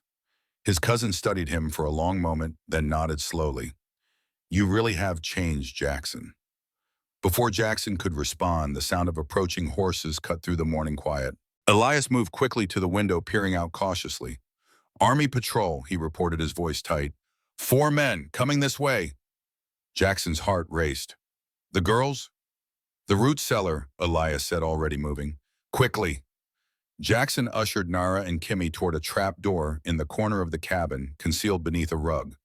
The space below was small and dark, used for storing preserves and root vegetables through the winter. "Stay absolutely silent," he instructed as they climbed down. "No matter what you hear, understand." Both girls nodded, their faces grave but composed. They had hidden from soldiers before. "I'll come for you when it's safe," Jackson promised, then closed the trap door and replaced the rug just as the sound of hoofbeats reached the cabin yard. Elias opened the door before the soldiers could knock, his manner deliberately casual. "Morning, gentlemen. What brings the army out this way?" The patrol leader, a lieutenant with a sun-weathered face and cold eyes, dismounted. "Routine patrol, sir? Checking isolated homesteads. There's been Indian activity reported in the area." "Haven't seen any Indians," Elias replied evenly. "Just me and my cousin here working the sawmill." The lieutenant's gaze shifted to Jackson, assessing. "Your cousin, Jackson Hayes," Jackson introduced himself, stepping forward. "Just arrived from Arizona territory." "Arizona?" The lieutenant's interest sharpened. "Lot of Apache trouble down there, I hear." Jackson shrugged. "Stars how they did." Shrugged. "Some. I kept to myself mostly." "Mind if we have a look around?" The question was phrased as a request, but the lieutenant's tone made it clear it wasn't one. Elias hesitated, then stepped aside. "Help yourselves. Not much to see." The four soldiers entered the cabin, eyes scanning every corner. Jackson forced himself to appear relaxed, though he was acutely aware of the trap door just feet away, concealed only by a thin rug. "What's your business here, Hay?" the lieutenant asked, running a gloved hand along the mantelpiece. "Long way from Arizona." "Family," Jackson replied simply. "Elias is my only living kin. Thought I'd try my hand at the lumber business for a change." The lieutenant nodded, seemingly satisfied with this explanation. He gestured to one of his men. "Check the outbuildings, Jenkins. Thompson, take the perimeter." As two soldiers departed to follow these orders, the lieutenant continued his inspection of the cabin, opening cupboards, peering into the small bedrooms. "Heard about that Apache girl they found," he said casually, watching for their reaction. "Terrible business." Jackson kept his expression neutral, though his pulse quickened. "What Apache girl?" "Some of our boys found a dead Indian girl up in the hills 2 days ago. Been attacked by something mountain lion, probably." The lie was delivered smoothly, without a flicker of conscience. "Shame. She was just a young thing." Elias shook his head, the picture of sympathetic ignorance. "Nature can be cruel out here." "Indeed." The lieutenant paused near the fireplace, examining the fresh ashes. "You've had a fire going recently. Bit warm for that, isn't it?" "Nights are still cold this high up," Elias replied, "and we needed hot water for washing." The lieutenant made a non-committal sound, then moved toward the corner where the trap door lay hidden. Jackson's muscles tensed, ready to intervene if necessary, but what action he could take against four armed soldiers, he wasn't sure. Just then, one of the men returned from outside. "Lieutenant, tracks up on that rise behind the cabin, fresh ones." The lieutenant turned, interest rekindled. "What kind of tracks?" "Small, could be children, or maybe just deer." Jackson's throat went dry. Layla's grave. They'd buried her that morning, and the disturbed earth and footprints would still be clearly visible. "Show me," the lieutenant ordered, already moving toward the door. As the soldiers filed out, Elias caught Jackson's eye, a silent message passing between them. "Prepare for trouble." Jackson waited until they were out of sight, then quickly lifted the rug and opened the trap door. Nara and Kimmy looked up at him, his faces pale in the dim light. "We may need to leave," he whispered. "Be ready." He closed the trapdoor again just as boots sounded on the porch. The lieutenant re-entered, his manner entirely changed, hard, suspicious, his hand resting on his pistol. "Want to explain that fresh grave up there, Hayes? The one with Indian burial markers." There was no point denying it. "A girl," Jackson admitted. "She was injured. We tried to save her, but she died during the night." "Well, then how did this injured Apache girl come to be in your care?" "We found her in the hills," Elias interjected. "Couldn't just leave her to die." The lieutenant's eyes narrowed. "You should have reported it immediately. Harboring hostiles is a serious offense." "She wasn't a hostile," Jackson said, anger rising despite his effort to remain calm. "She was a child, beaten half to death and left to die." A dangerous silence followed this statement. The lieutenant's jaw tightened. "You making accusations, Hayes?" "Just stating facts," Jackson replied, meeting the man's gaze steadily. "The girl had boot marks on her body, military boots." The lieutenant's hand moved to his pistol grip. "Careful what you're implying, civilian." Elias stepped between them, hands raised placatingly. "No one's implying anything, Lieutenant. We simply did what any Christian would do for a dying child. Nothing more." The tense moment stretched the lieutenant, clearly weighing his options. Finally, he turned to his remaining man. "Search the cabin. Thoroughly. The soldier moved methodically through the space, checking every potential hiding place. Jackson stood rigid, aware of Elias doing the same beside him. If the soldier found the trap door, he reached the corner where it lay, hidden boot heels thudding on the wooden floor. He paused, seeming to notice something, then bent down to examine the rug. In that moment, Jackson made his decision. If the soldier found the girls, there would be no peaceful resolution. He would have to act, even if it meant violence, even if it meant his own life. His hand moved slowly toward the knife at his belt, hidden beneath his shirt. Beside him, he sensed rather than saw Elias tense, preparing for whatever came next. The soldier lifted the edge of the rug, revealing the outline of the trap door. He looked up at the lieutenant, who nodded grimly. "Open it," the officer ordered. The soldier grasped the iron ring and pulled. The trapdoor swung up, revealing the dark space below. Jackson's hand closed around his knife hilt, ready to draw. But the cellar was empty. Potatoes, jars of preserves, a barrel of apples, but no sign of Nara or Kimmy. Relief warred with confusion in Jackson's mind. Where had they gone? How had they disappeared from a space with no other exit? The soldier peered into the darkness, then shrugged. "Nothing, sir, just storage." The lieutenant frowned, clearly disappointed. "Check again." The soldier climbed down into the cellar, moving jars and barrels, searching every corner. Finally, he climbed back out, shaking at his head. "Nothing, Lieutenant, just food stores." The officer's suspicion hadn't abated, but without evidence, he had little reason to prolong the search. "Very well." He turned back to Jackson and Elias. "I'll be filing a report about the dead Apache girl. Expect questions from Fort Lyon. In the future, gentlemen, any contact with hostiles, living or dead, is to be reported immediately." "Understood." "Understood, Lieutenant," Elias replied evenly. With a final sweeping glance around the cabin, the officer departed, his remaining men following. They mounted their horses and rode out, dust rising behind them as they took the trail back toward the fort. Jackson waited until they were well out of sight before allowing himself to breathe normally again. "Where are they?" he asked Elias urgently. The cellar was empty. Elias moved to the trap door, lifting it again. "Nara, Kimmy, it's safe now." For a moment, nothing happened. Then, incredibly, a section of the cellar wall seemed to shift. A small panel, expertly disguised to match the surrounding dirt, slid aside, and Nara emerged from a space beyond, followed by Kimmy. "False wall," Elias explained as the girls climbed up into the cabin. "Built it during the war when we were helping runaway slaves on the Underground Railroad." Jackson stared amazed at the ingenuity of the hiding place. "You never mentioned this." "Never needed to," Elias replied simply. "Until now." Nara dusted herself off, her face grave. "Soldiers looking for us." "Yes," Jackson confirmed, "but they didn't find you." "They come back," she stated with certainty. "Not safe here now."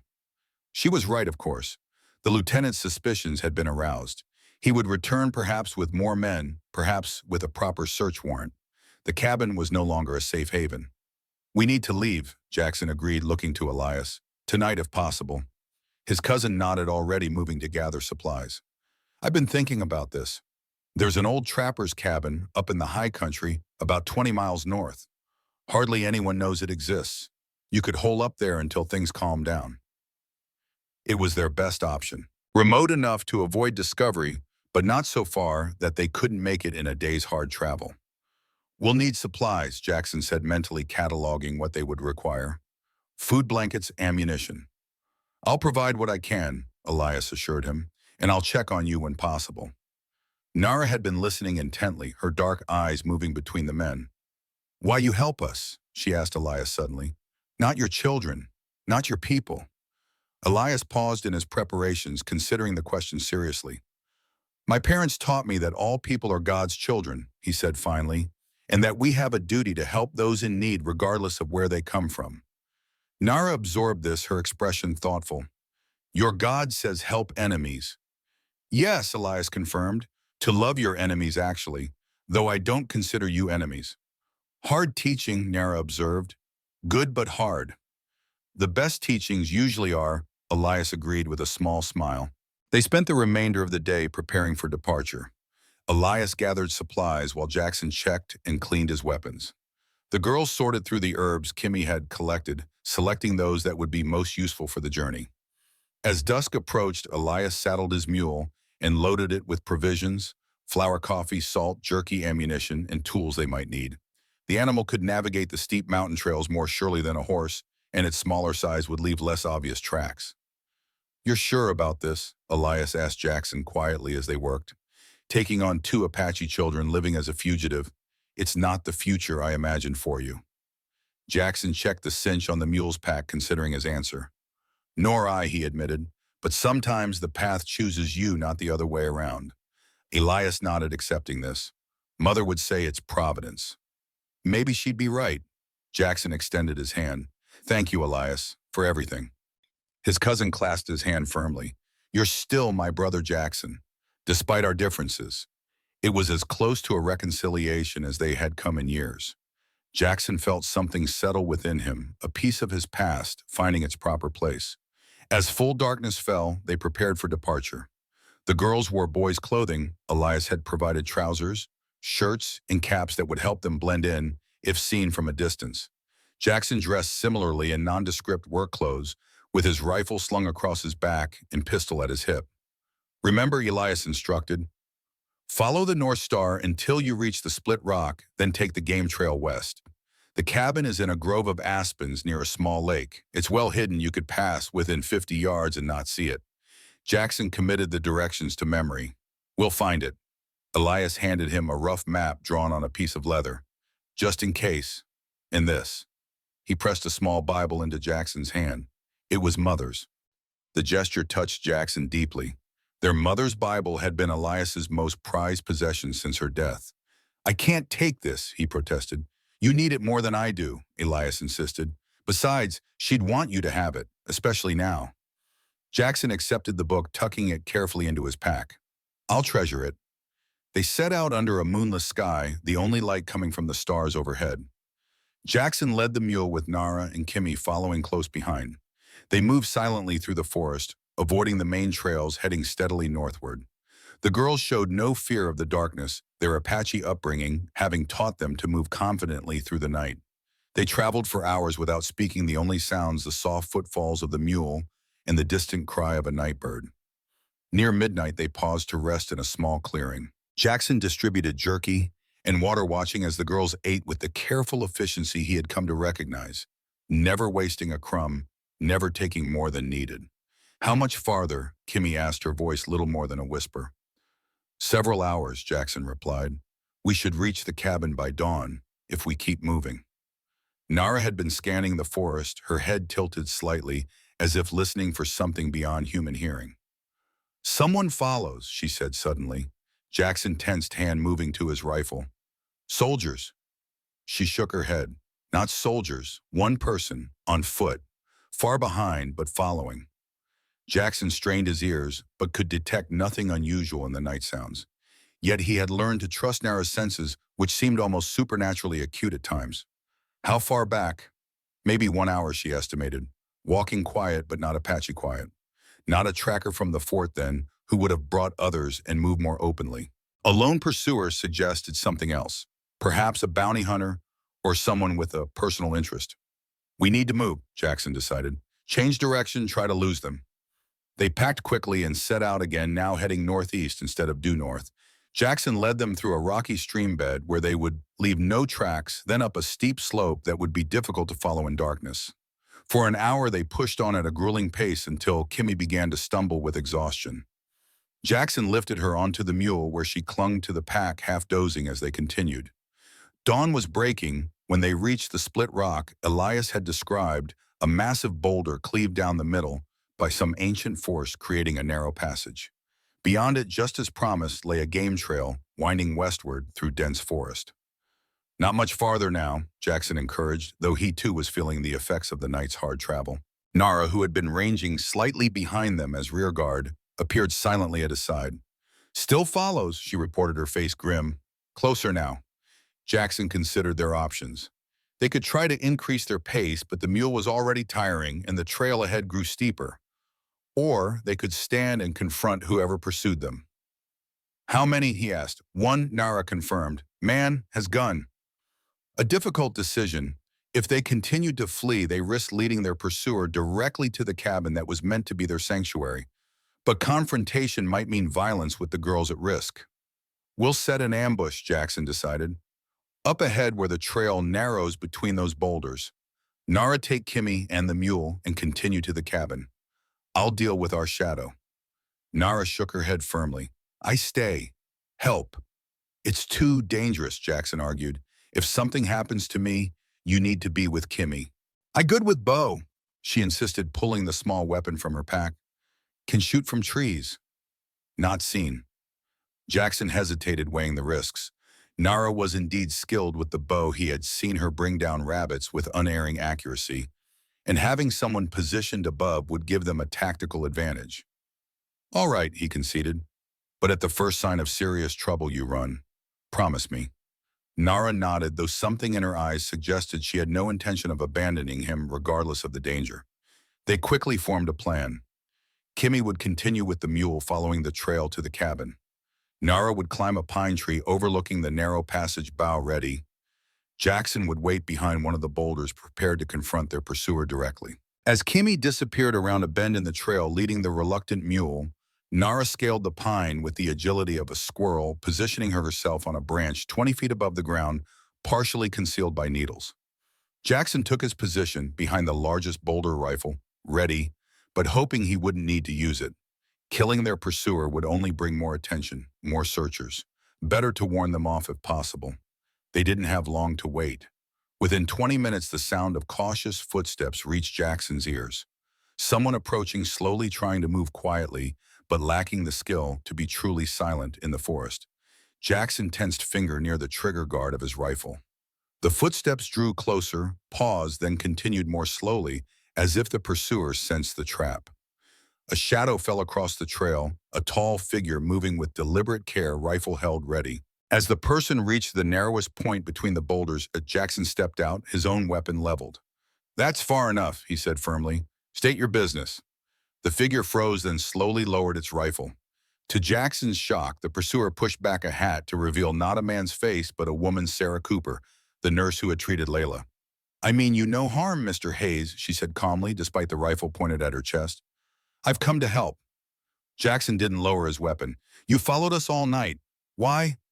Because soldiers came to my farm after leaving Elias's place, Sarah explained, asking questions about an Apache girl.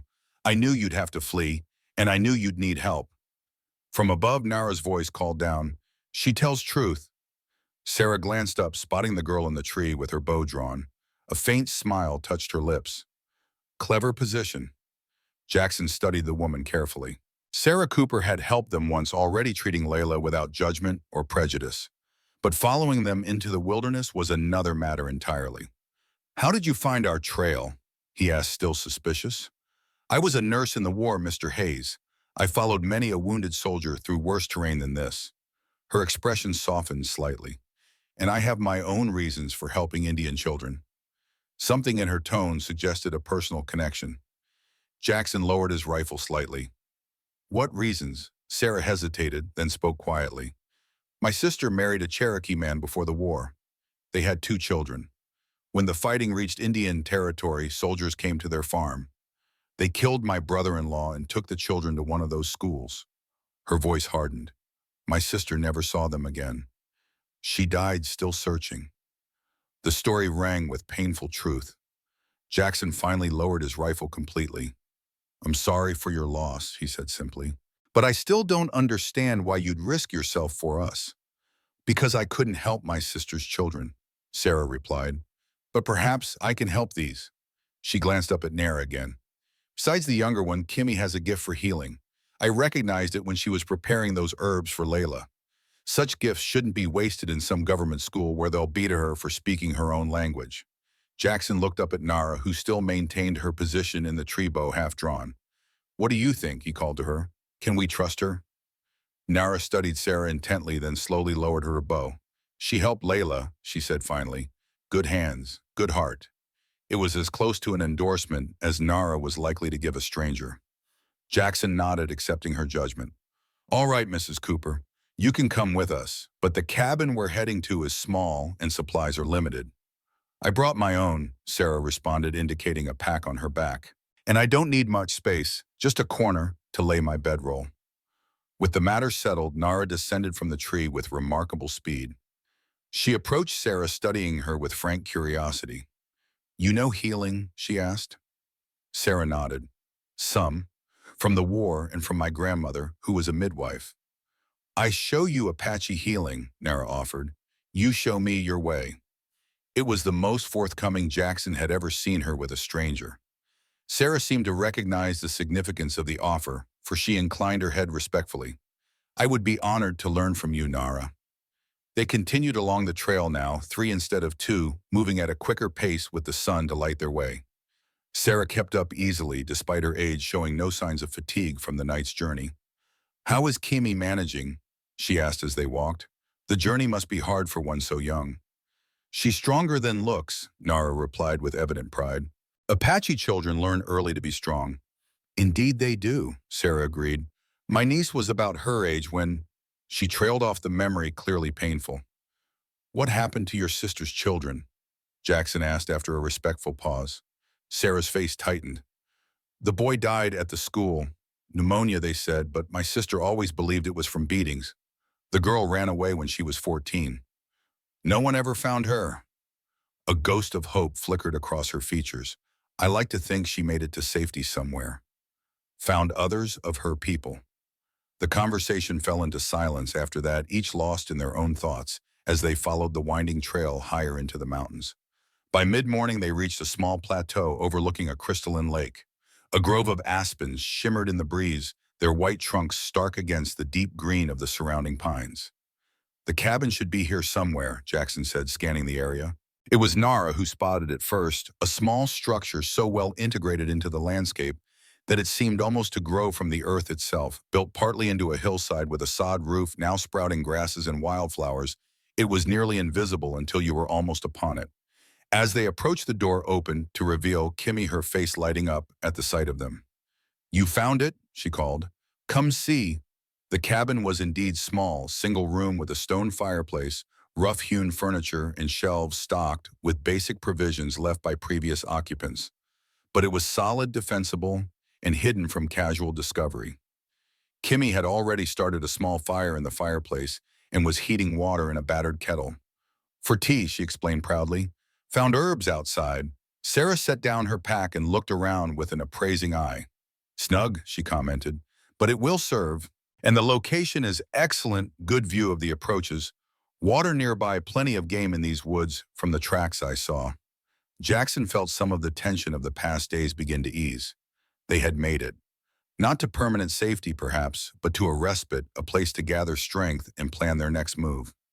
As Kimi served tea in mismatched cups found on the shelves, the four of them sat around the rough table, an unlikely group united by circumstance and choice. A former soldier seeking redemption, a war nurse haunted by family tragedy, and two Apache children orphaned by the very conflict that had shaped the adults' lives.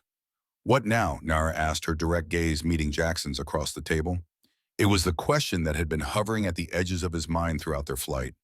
What came next? They couldn't hide in these mountains forever.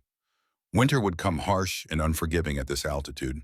And even if they survived until spring, what then? A lifetime of running, of looking over their shoulders. "We rest," Jackson said finally.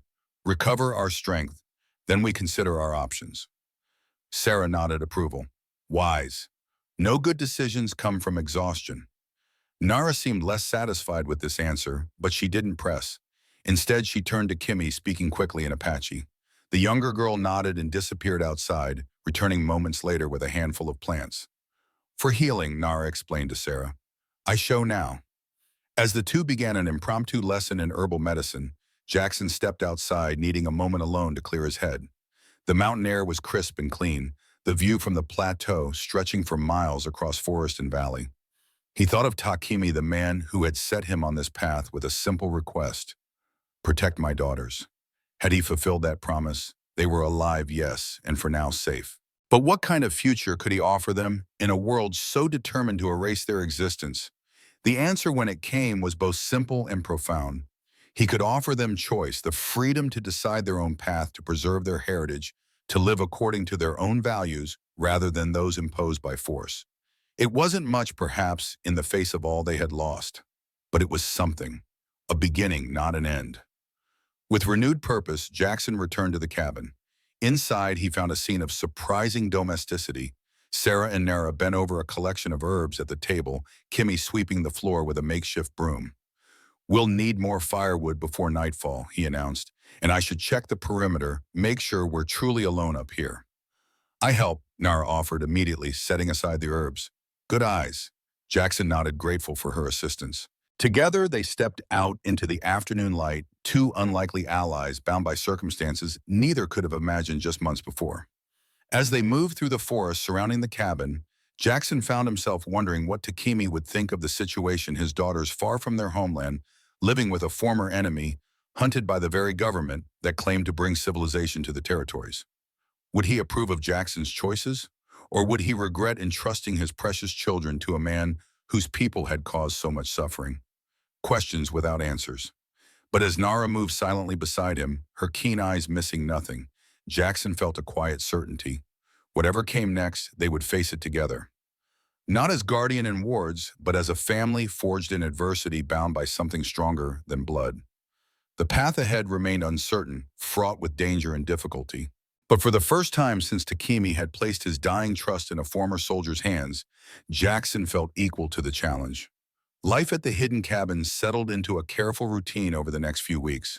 The early summer days were filled with practical tasks, gathering food, reinforcing the cabin's walls, establishing a watch schedule to ensure they weren't surprised by unwelcome visitors.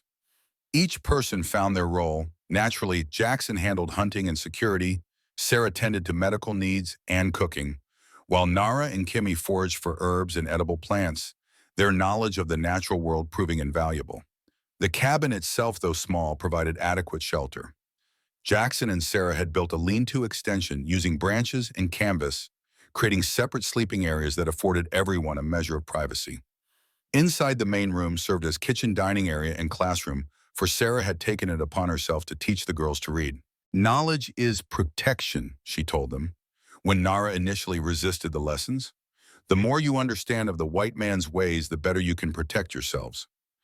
This practical approach resonated with Nara, who approached reading with the same determined focus she brought to all challenges. Kimi, naturally curious, took to it even more readily, soon poring over the few books they possessed: Sarah's medical text, Jackson's mother's Bible, and a tattered almanac left by a previous occupant.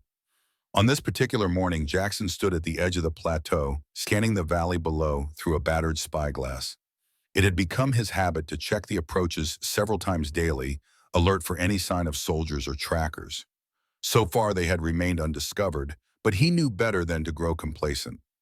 Movement at the tree line caught his attention, a flash of color where there should be only green and brown. He focused, the spyglass tension easing, when he recognized the forms of Nara and Kimi returning from their morning, foraging plant-filled baskets balanced on their hips. In just a few weeks, both girls had changed noticeably. Regular meals and safety had filled out their once gaunt frames. Kimi smiled more often, sometimes even laughing, when something amused her. Nara remained more reserved, but the perpetual wariness in her eyes had softened, at least when they were alone at the cabin.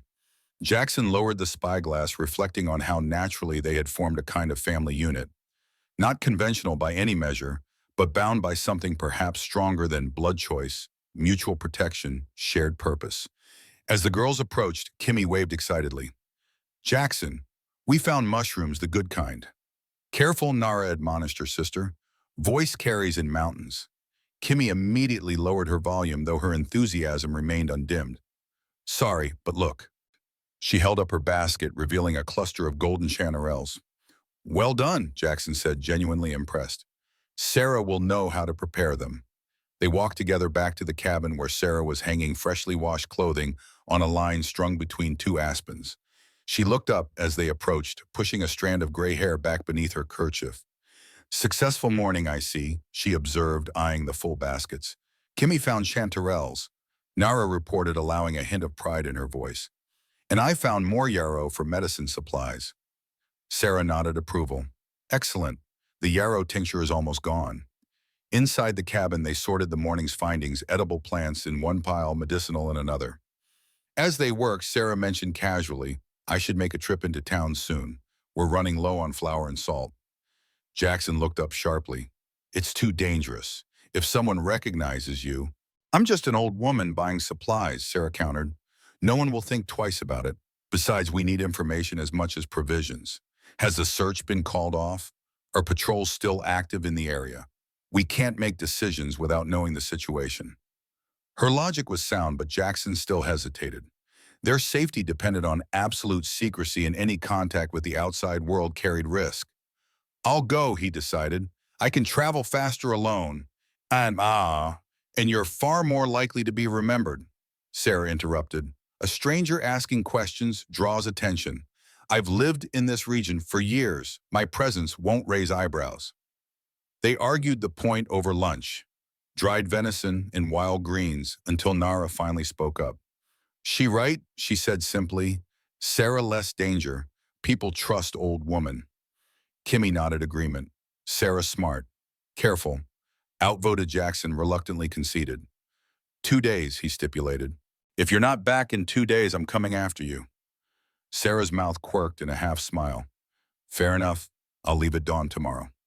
The decision made, they turned to other matters. Jackson and Nara spent the afternoon setting snares in the surrounding forest, while Sarah taught Kimmy more about treating common ailments using their growing store of medicinal herbs. That evening, as they sat around the fire after a simple supper, Kimmy asked the question that had been simmering beneath the surface for weeks. When we leave here, where we go? The cabin fell silent, the crackling fire suddenly loud in the stillness. It was the question they had all avoided: what came next, and where safety might lie, whether there was any place in this vast country where 2 Apache children could live without fear. Sarah looked to Jackson, deferring to him on this matter. Nara watched him intently, waiting for his answer. I've been thinking about that, Jackson admitted. There are a few possibilities. The Quaker settlement Elias mentioned is one option. They might take us in, at least for a while. How far? Nara asked practically. Several hundred miles, a difficult journey, especially as winter approaches. What other choices? Nara pressed. Jackson hesitated, then shared the idea that had been forming in his mind. There are remote areas in the mountains further west, places so isolated even the army doesn't patrol them. We could build a permanent home there, live off the land. Just us, Kimmy's voice held a mixture of wonder and uncertainty. Yes, or, Jackson glanced at Sarah, whoever chooses to come. Sarah's weathered face creased in a genuine smile. I've lived alone long enough. If you'll have an old woman along, I'd welcome the company. Nara considered this option, her expression thoughtful. Hard life, cold winters, but free. Yes, Jackson agreed. Freedom has its price. They discussed the possibilities late into the evening, weighing risks against benefits, practicalities against dreams. No final decision was reached, but something had shifted. They were no longer simply hiding, waiting. They were planning for a future. As they prepared for sleep, Nara approached Jackson, where he sat checking his rifle by the dying fire. Thank you, she said quietly. Jackson looked up, surprised. For what? For keeping promise to our father. She paused, choosing her next words carefully. For becoming family. The simple statement touched him deeply. You and Kimmy are my family now, he replied. Whatever comes, we face it together. Nara nodded, a rare smile briefly illuminating her serious face. Together, she agreed, then turned away to join Kimmy in their sleeping area. Jackson remained by the fire a while longer, turning Nara's words over in his mind. Family. It was a concept he had abandoned years ago when he left for the war against his parents' wishes. Now it had found him again in the most unexpected way, through 2 Apache children and a strong-willed nurse bound together by circumstance and choice. Whatever tomorrow brought, that bond gave him strength. Sarah departed at first light, dressed in her plainest dress and bonnet, a basket over one arm, as if she were simply going marketing. Jackson walked with her to the edge of the forest, where a faint trail led down toward the nearest settlement, a small mining town called Prospect. Remember 2 days, he reminded her. Be careful what you ask and who you ask it of. Sarah gave him a look that managed to be both fond and exasperated. I survived a war, Mr. Hayes. I think I can manage a trip to town. Just come back safe, he said more awkwardly than he intended. Her expression softened. I will. Take care of the girls. With that, she set off down the trail, her sturdy figure soon lost among the trees. Jackson watched until she was out of sight, then returned to the cabin trying to shake off a nagging sense of foreboding. The day passed slowly. Jackson took Nara hunting, teaching her to use his pistol when she expressed interest in firearms. She proved a quick study, her natural steadiness and keen eye making her a promising shot. Different from Bode, she commented, after successfully hitting a target he had set up. Louder, faster, and more dangerous, Jackson cautioned. A gun can kill at distances a bow can't reach.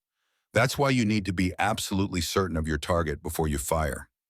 Nara nodded, taking the lesson seriously. Like many white man things, powerful but dangerous. It was an astute observation. Jackson found himself impressed not for the first time by her intelligence and perception. Back at the cabin, they found Kimmy engrossed in the Bible, sounding out words with careful concentration. She looked up as they entered, excited to show off her progress. "Listen," she said and read haltingly but correctly from the Psalms, "The Lord is my shepherd, I shall not want." "Very good," Jackson praised, genuinely impressed by how quickly she was learning. Kimmy beamed with pride. "Sarah says I have good mind for letters." "She right," Nara agreed, ruffling her sister's hair affectionately. "Always were smartest in village."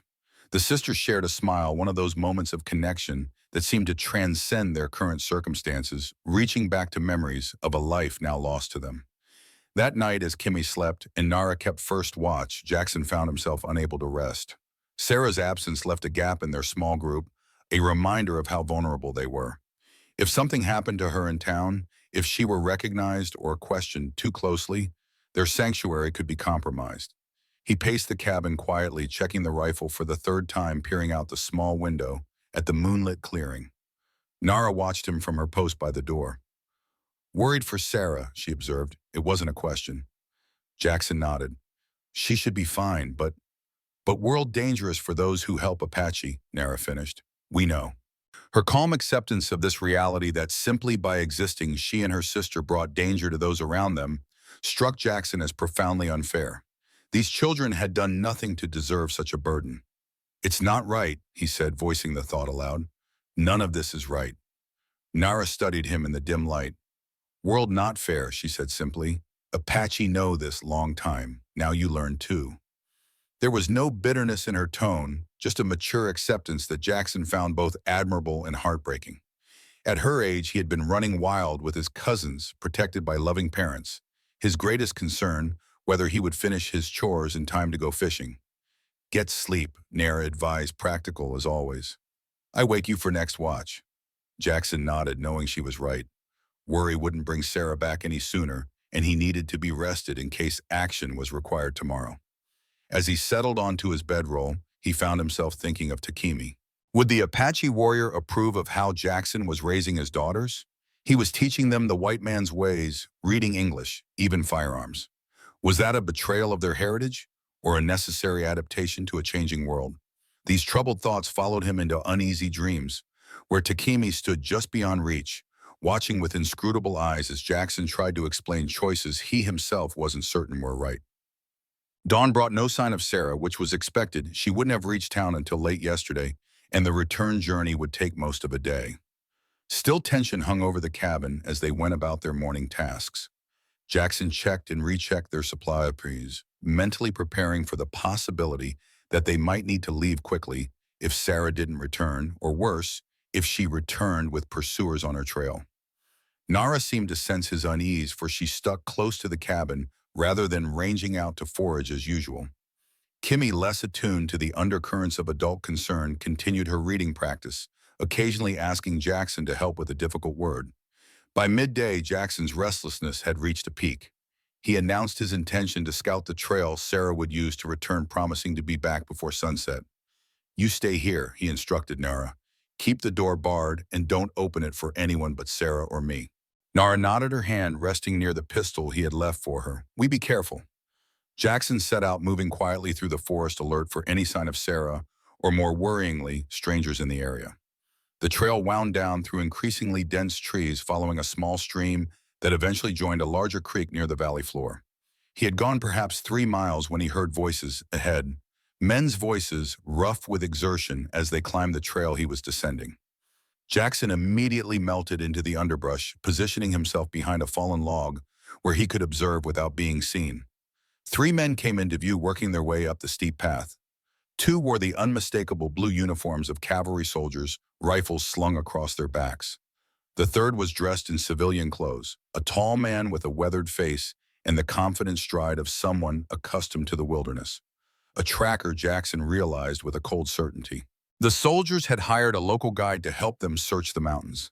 He remained motionless as they passed his hiding place, straining to hear their conversation. "Waste of time," one soldier was saying. "If there were Apache up here, we'd have found sign by now." The tracker spat into the underbrush. "There's sign all right. You just don't know how to read it. Those herbs by the creek weren't harvested by deer." "So some trapper's been foraging," the second soldier argued. "Doesn't mean it's our runaways." "Maybe," the tracker conceded, "but that woman in town asking about patrols, that's suspicious." Jackson's heart sank. Sarah. They had to be talking about Sarah. "Old woman buying supplies," the first soldier scoffed. "Thompson's jumping at shadows again."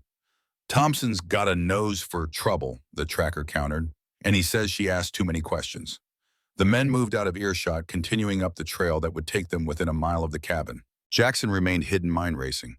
If they were searching this area because of Sarah's inquiries, where was she now?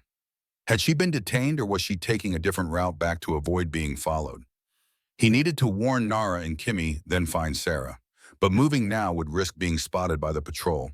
He forced himself to wait until the men were well ahead before backtracking and taking a roundabout path that would bring him to the cabin from the opposite direction. The journey took longer than he'd anticipated, the need for stealth slowing his progress. By the time he reached the clearing, shadows were lengthening across the plateau. The cabin appeared undisturbed, smoke rising normally from the chimney.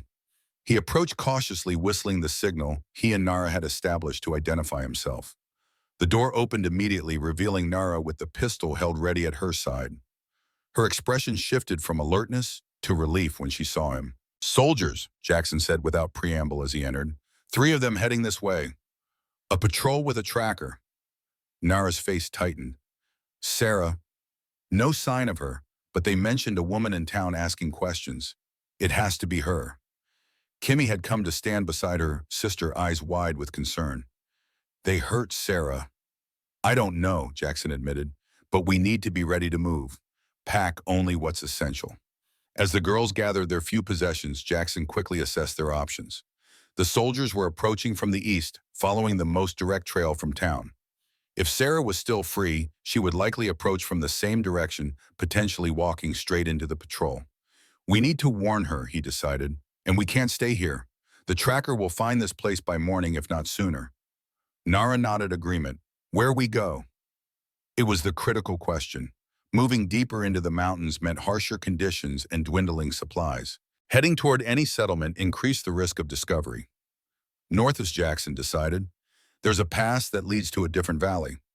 It's rough country, but the tracker might not follow us through it. They worked quickly, packing food, ammunition, and essential tools. Jackson made sure the Bible was carefully wrapped and placed in his own pack. Whatever else was lost, that connection to his past would be preserved. As they prepared to leave, a sound outside froze them in place. Footsteps approaching rapidly, too light for a man's tread. Jackson motioned the girls back, raising his rifle, but before he could position himself, the door burst open.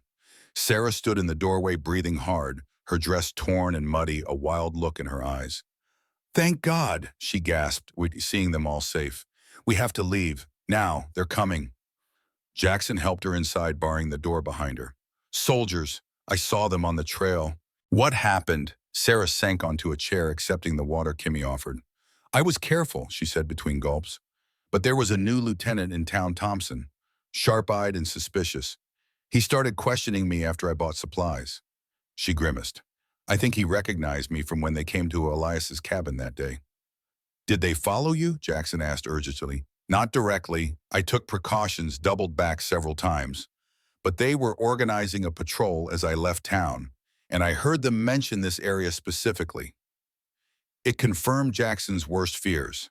They had perhaps an hour, maybe less, before the soldiers and their tracker reached the cabin. "We're already packed," he told Sarah. "Can you travel?" "You look exhausted." She straightened steel, entering her spine. "I've walked further in worse condition, Mr. Hayes. Don't worry about me." Her resilience was remarkable, but Jackson could see the fatigue beneath her determined exterior. Still, they had no choice. Night was falling and they needed to use the darkness to their advantage. "We're heading for the North Pass," he explained, helping her to her feet. "If we can cross it by morning, we might lose them in the next valley." Sarah nodded, then reached into her pocket and withdrew a folded paper. "Before we go, I found this posted in town. You need to see it." Jackson unfolded the paper, a wanted notice with crude drawings of two Apache children and a man matching his own description. The text described them as dangerous fugitives and offered a substantial reward for their capture, dead or alive. "Dead or alive," he read aloud, anger rising in his throat. "They're children, for God's sake." "The Army doesn't see it that way," Sarah said grimly. "To them, they're just Indians who need to be controlled, and you're a traitor for helping them." Nara took the notice from Jackson's hands, studying it with an expression that mixed fear and determination. "They never stop looking," she said quietly. "No," Jackson agreed, "which means we can never stop running." The reality of their situation settled over them like a physical weight. This wasn't just a temporary flight, it was a life sentence. Always moving, always hiding, always looking over their shoulders.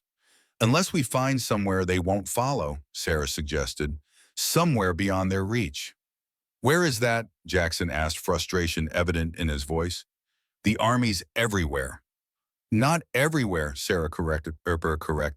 "Not in Mexico, not in the territories still controlled by free tribes." It was a desperate suggestion, but not without merit. The border was hundreds of miles south, but if they could reach it, they might find safety beyond the jurisdiction of the U.S. Army. "Mexico," Nara repeated, testing the word. "Apache there too." "Some bands," Sarah confirmed, "in the Sierra Madre Mountains. They've never been conquered." Hope flickered briefly in Nara's eyes, the possibility of rejoining her people, of living according to the traditions that had been so violently interrupted. "It's a long journey," Jackson cautioned. "Dangerous, and we'd need to survive the winter first." "One step at a time," Nara said practically. "First escape soldiers." Her focus on the immediate challenge brought them all back to the urgent matter at hand. Discussion of Mexico could wait. First, they needed to evade the patrol closing in on them. They extinguished the fire, gathered their packs, and slipped out the cabin's back window, rather than using the door, which might leave more obvious tracks. Moving in single file with Jackson leading and Sarah bringing up the rear, they headed north through the darkening forest. The route to the pass was steep and treacherous, especially in the growing darkness. They relied on the half-moon's light, filtering through the trees, each step carefully placed to avoid snapping branches or dislodging stones that might give away their passage. Kimmy stumbled, once a small cry escaping her before she caught herself. They all froze, listening intently, but no answering sound came from behind them.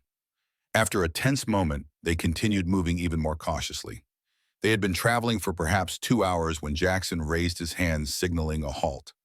In the stillness, they heard voices carried on the night breeze coming from the direction of the cabin. "They found it," he whispered. "We need to move faster." Abandoning some of their caution for speed, they pushed on through the darkness, climbing steadily toward the pass that loomed as a darker shadow against the night sky. The trail grew steeper, forcing them to use hands as well as feet on the rougher sections. Sarah was struggling, her earlier exhaustion evident in her labored breathing, but she waved off Jackson's offer of assistance. "Keep going," she urged between breaths. "I'll manage." They reached a small plateau just below the pass and paused to catch their breath. From this vantage point, they could see down to where the cabin stood, now illuminated by torches as the soldiers searched the area. The sight was sobering. Their sanctuary was compromised, their new life there ended before it had truly begun. "They'll find our trail soon," Jackson said, gauging the distance between the search party and their current position. "We need to reach the pass before dawn." They pressed on the path, growing increasingly difficult as it wound between massive boulders and along narrow ledges. Twice they were forced to backtrack when the way forward proved impassable in the darkness. It was Nara who eventually found the route through her keen night vision, guiding them where Jackson's failed. She moved with the sure-footedness of a mountain goat, reaching back to help Kimmy over the more challenging sections. As they neared the top of the pass, the wind intensified, cutting through their clothing with icy fingers. The trees had thinned, offering less protection from the elements, but better visibility in the moonlight. Jackson called another halt, needing to assess their position. The pass was just ahead, a narrow gap between two towering peaks. Beyond it lay unknown territory he had never crossed, to the northern valley himself, knowing it only from trappers' tales. "Rest a moment," he told the others, noting Sarah's pallor and Kimmy's drooping shoulders. "We're almost there." They huddled in the lee of a large boulder, sharing jerky and water, gathering strength for the final push. Sarah leaned heavily against the rock, her breath forming small clouds in the cold air. "I'm slowing you down," she said quietly to Jackson. "If they catch up—" "They won't," he interrupted firmly. "We stay together." She smiled faintly at his determination. "You're a good man, Jackson Hayes. Better than you give yourself credit for." Before he could respond, Nara tensed beside him, her head lifting like a deer sensing danger. "Someone coming," she whispered. "From below." They listened, and now they all heard it, the faint sound of boots on stone, the occasional clink of equipment. The soldiers were on their trail and moving fast. "Go," Sarah urged, struggling to her feet. "I'll delay them." "No," Jackson said sharply. "I told you we stay together." "Be practical," she countered. "I can't move quickly enough, but I can buy you time." She reached for the pistol at his belt. "Give me this. Go with the girls. Get them to safety." Jackson hesitated, torn between the practical truth of her words and his unwillingness to abandon her. Nara spoke up unexpectedly. She said, her voice steady despite the fear Jackson could see in her eyes. "Need time to cross paths. Sarah, brave woman, good fighter." The assessment, delivered with such adult conviction from a child, struck Jackson forcefully. Nara understood sacrifice. It was woven into the fabric of her young life. "I'm not leaving you to die," he told Sarah firmly. "Who said anything about dying?" Sarah retorted with a flash of her usual spirit. "I intend to give them a good chase, then surrender when I'm ready. They won't harm an old woman." They both knew it wasn't that simple. Harboring fugitives, especially Apache children, could mean serious charges. But Sarah's mind was clearly made up. "Take this," Jackson said, removing his mother's Bible from his pack and pressing it into her hands. "Keep it safe for me." Sarah understood the gesture for what it was, not just a practical request, but a promise that he intended to see her again. "I will," she assured him, tucking the book into her own pack. "Now go before they get any closer." Jackson embraced her briefly, then turned to the girls. "Stay close to me. Move as quietly as you can." With a final nod to Sarah, who had positioned herself behind the boulder with the pistol ready, they set off toward the pass. Jackson glanced back once to see her silhouetted against the night sky, a solitary figure standing firm against approaching danger. Then they rounded a bend in the trail and she was lost to view. The pass itself was narrower than it had appeared from a distance, barely wide enough for single-file travel, with sheer drops on either side. The wind howled through the gap, nearly stealing their breath as they bent into it, fighting for every step forward. They were halfway across when the sound of a gunshot echoed behind them, followed by several more in quick succession. Sarah making good on her promise to delay their pursuers. "Keep moving," Jackson urged, though Kimmy had frozen at the sound. "She's buying us time. We can't waste it." They pushed on through the pass, the terrain growing even more treacherous on the northern side.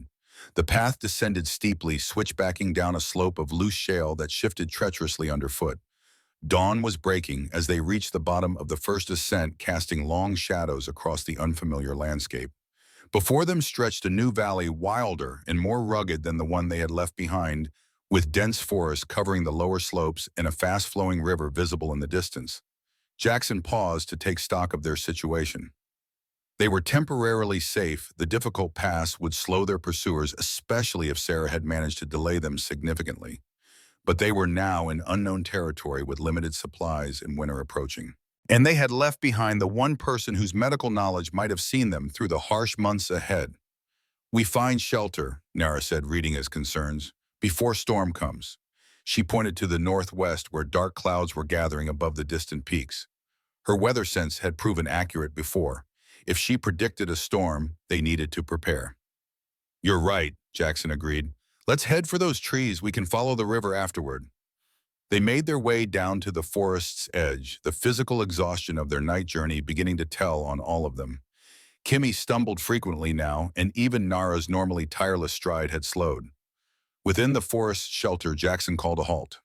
They needed rest before continuing, storm or no storm. Finding a small clearing protected by thick pines, he helped the girls arrange their blankets while he gathered wood for a small, well-shielded fire. As flames caught and spread among the dry twigs, Kimmy finally asked the question that had surely been on both girls' minds. Will Sarah be all right? Jackson wished he could offer reassurance, but false comfort seemed cruel. I don't know, he admitted. She's brave and smart. If anyone can talk their way out of trouble, it's Sarah. Nara, arranging her blanket beside her sister's, looked up with eyes too old for her years. She chose to stay, she said quietly. Her decision. Honor it. It was a profound observation, one that spoke to Apache values of personal autonomy and respect for individual choice. Jackson nodded, acknowledging the wisdom in her words. You're right, she made her choice. Now we make ours to survive, to keep going. They ate a sparse meal of jerky and dried berries, then settled down to rest. Jackson intended to keep watch, but exhaustion claimed him almost immediately, pulling him into deep, dreamless sleep. He woke to the sound of thunder much closer now. The fire had burned down to embers, and the light had changed late afternoon, he guessed, meaning they had slept most of the day away. Nara and Kimmy were already awake, huddled together beneath a pine bough they had arranged as additional shelter. Storm coming fast, Nara reported as he sat up. Need better shelter. She was right. The makeshift camp offered minimal protection from what sounded like an approaching deluge. They needed to find a cave and overhang, something to shield them from the elements. Hastily packing their few belongings, they set out deeper into the forest, searching for suitable shelter. The wind had risen, bending the treetops and sending loose needles showering down around them. Thunder rolled again, closer still. It was Kimmy who spotted the possibility, a dark opening in a rocky outcropping some distance up the slope. Look, she called, pointing. Cave, maybe? They scrambled upward, reaching the opening just as the first heavy raindrops began to fall. It wasn't a true cave, but a deep overhang with a sandy floor enough to provide shelter from the worst of the storm. Inside, they found evidence of previous occupation, old ashes from a fire, a crude stone circle for cooking.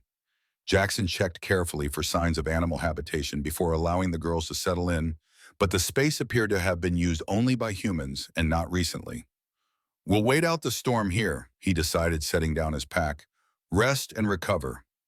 The storm broke in earnest sheets of rain, obscuring the view beyond their shelter.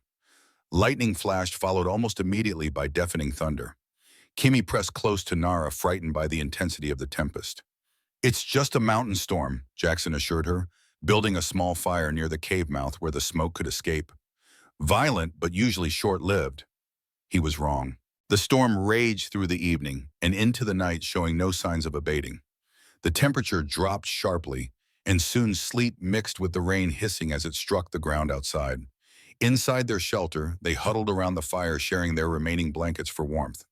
Jackson realized with growing concern that they were ill-prepared for such conditions. Sarah had been carrying most of their food supplies, and their own packs contained only a few days' worth of provisions.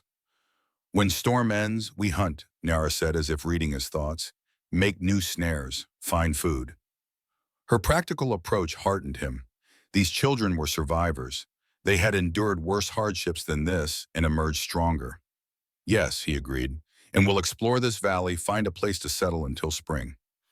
Kimmy looked up from where she had been dozing against her sister's shoulder. Then Mexico, she asked sleepily. Then Mexico, Jackson confirmed. If that's still what you want. Nara's expression turned thoughtful. Apache there, she said, but not our band, not our ways exactly. It was the first time she had expressed any hesitation about the plan to seek out the free Apache in Mexico. Jackson understood her concern. Tribal differences were significant, and being Apache didn't automatically mean acceptance by another band. We have time to decide, he assured her, many months before we could travel that far anyway. She nodded, accepting this deferral of a difficult decision. Sleep now, she suggested. I take first watch. Jackson wanted to object. She needed rest as much as any of them, but he recognized the offer for what it was, a way for Nara to contribute to maintain her role as protector despite her youth. Wake me in a few hours, he agreed, settling back against the cave wall. As he drifted towards sleep, lulled by the rhythm of the rain and the warmth of the fire, Jackson found himself thinking of Sarah. Was she safe? Had she been arrested or worse, and Elias, what had become of his cousin after their departure?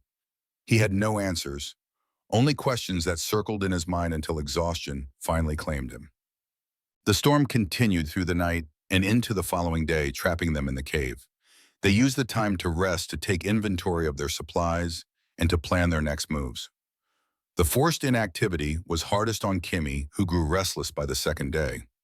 To keep her occupied, Jackson fashioned a makeshift checkerboard on a flat stone, using light and dark pebbles as pieces. He taught both girls the game, and soon they were engaged in fierce competitions that helped pass the long hours.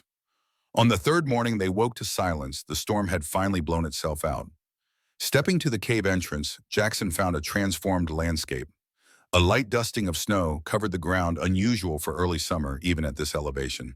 The air was crystal clear, revealing distant peaks they hadn't been able to see before. Beautiful, Kimmy breathed, coming to stand beside him. Like world made new. It was an apt description. The valley stretched before them, pristine and seemingly untouched by human presence. A fresh start perhaps for all of them. But beauty couldn't fill empty stomachs. Their food supplies were dangerously low, and hunting would be challenging in the wet conditions, with game likely sheltering after the storm.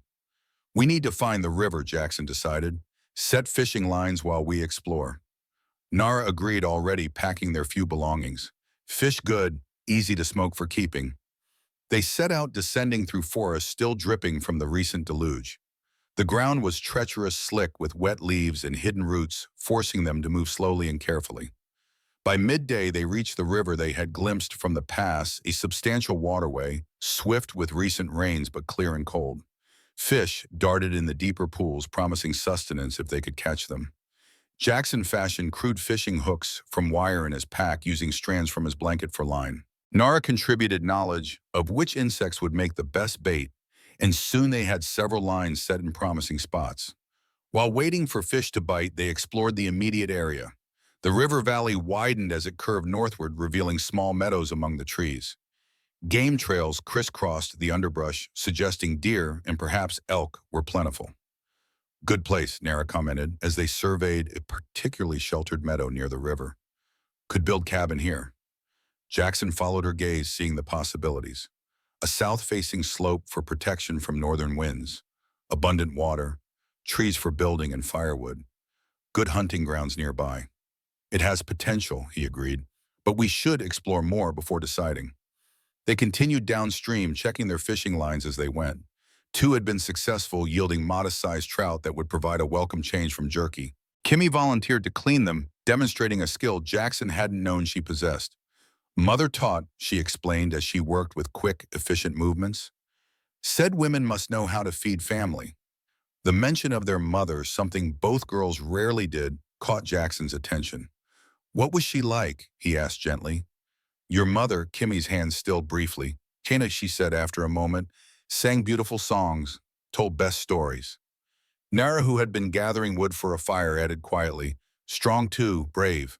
When soldiers came to village before she hid us in special place, saved us. It was the most either girl had shared about their life before he met them. Jackson absorbed this glimpse into their past, understanding better now the source of their resilience. She sounds remarkable, he said sincerely. She'd be proud of you both. A shadow crossed Nara's face. She wanted us to stay Apache, learn old ways. The implication was clear. Living with Jackson, learning English, adopting white ways, would this have disappointed their mother? You are still Apache, Jackson said firmly. Learning new ways doesn't change who you are inside. Your mother wanted you to survive, to grow strong. You're doing that. Nara considered this, then nodded slowly. Yes, survive first, then keep traditions alive.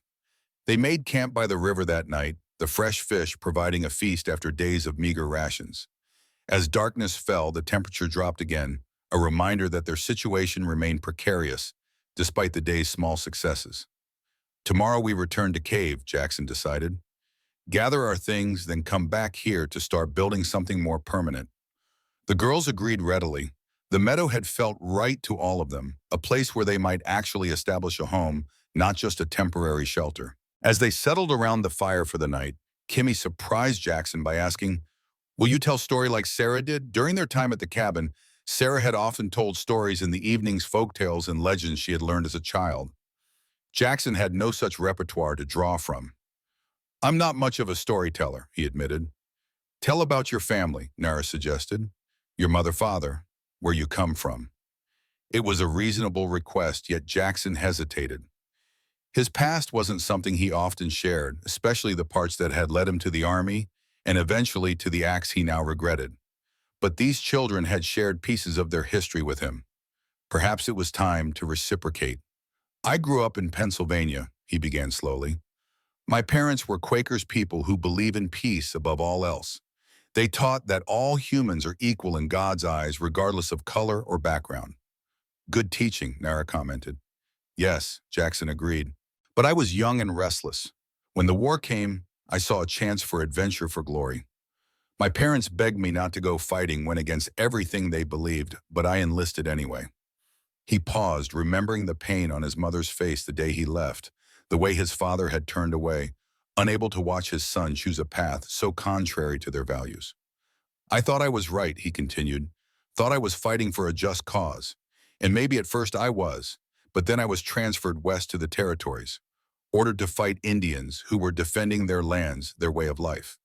Kimmy was watching him intently, absorbing every word. And you fought, she asked. Jackson nodded, shame coloring his voice. I did. For 2 years I followed orders, participated in actions I now recognize as wrong, until finally I couldn't do it anymore. What changed? Nara's question was direct, her gaze steady. There was to be a raid on a village, a camp we knew held mostly women and children. I refused to participate. Told my commanding officer I wouldn't be part of a massacre. What happened? Kimmy prompted when he fell silent. I was given a choice: resign quietly or face court-martial. I chose to leave. Used my discharge pay to buy the homestead in Arizona. Thought I could live out my days alone, not harming anyone else. Then you found us, Nara concluded. No, Jackson corrected gently. Your father found me, saved my life when he had every reason to let me die. Changed everything with one act of mercy. The fire crackled in the silence that followed, sparks rising toward the star-filled sky. Jackson wondered if he had said too much, if the girls would now see him differently, not as protector, but as former enemy. Finally, Nara spoke. Good story, she said simply. Shows people can change. Learn better way. Her acceptance, offered without reservation, touched Jackson deeply. He had expected judgment, or at least wariness. Instead, he received understanding from a child who had every right to hate him for his past. Thank you, he said, his voice rough with emotion, for listening, for understanding. Kimmy yawned widely, the long day catching up with her. Time for sleep, she announced, curling up on her blanket near the fire. Nara arranged herself beside her sister, but looked back at Jackson before closing her eyes. We family now, she said, as if that explained everything. And perhaps it did. Family forgave.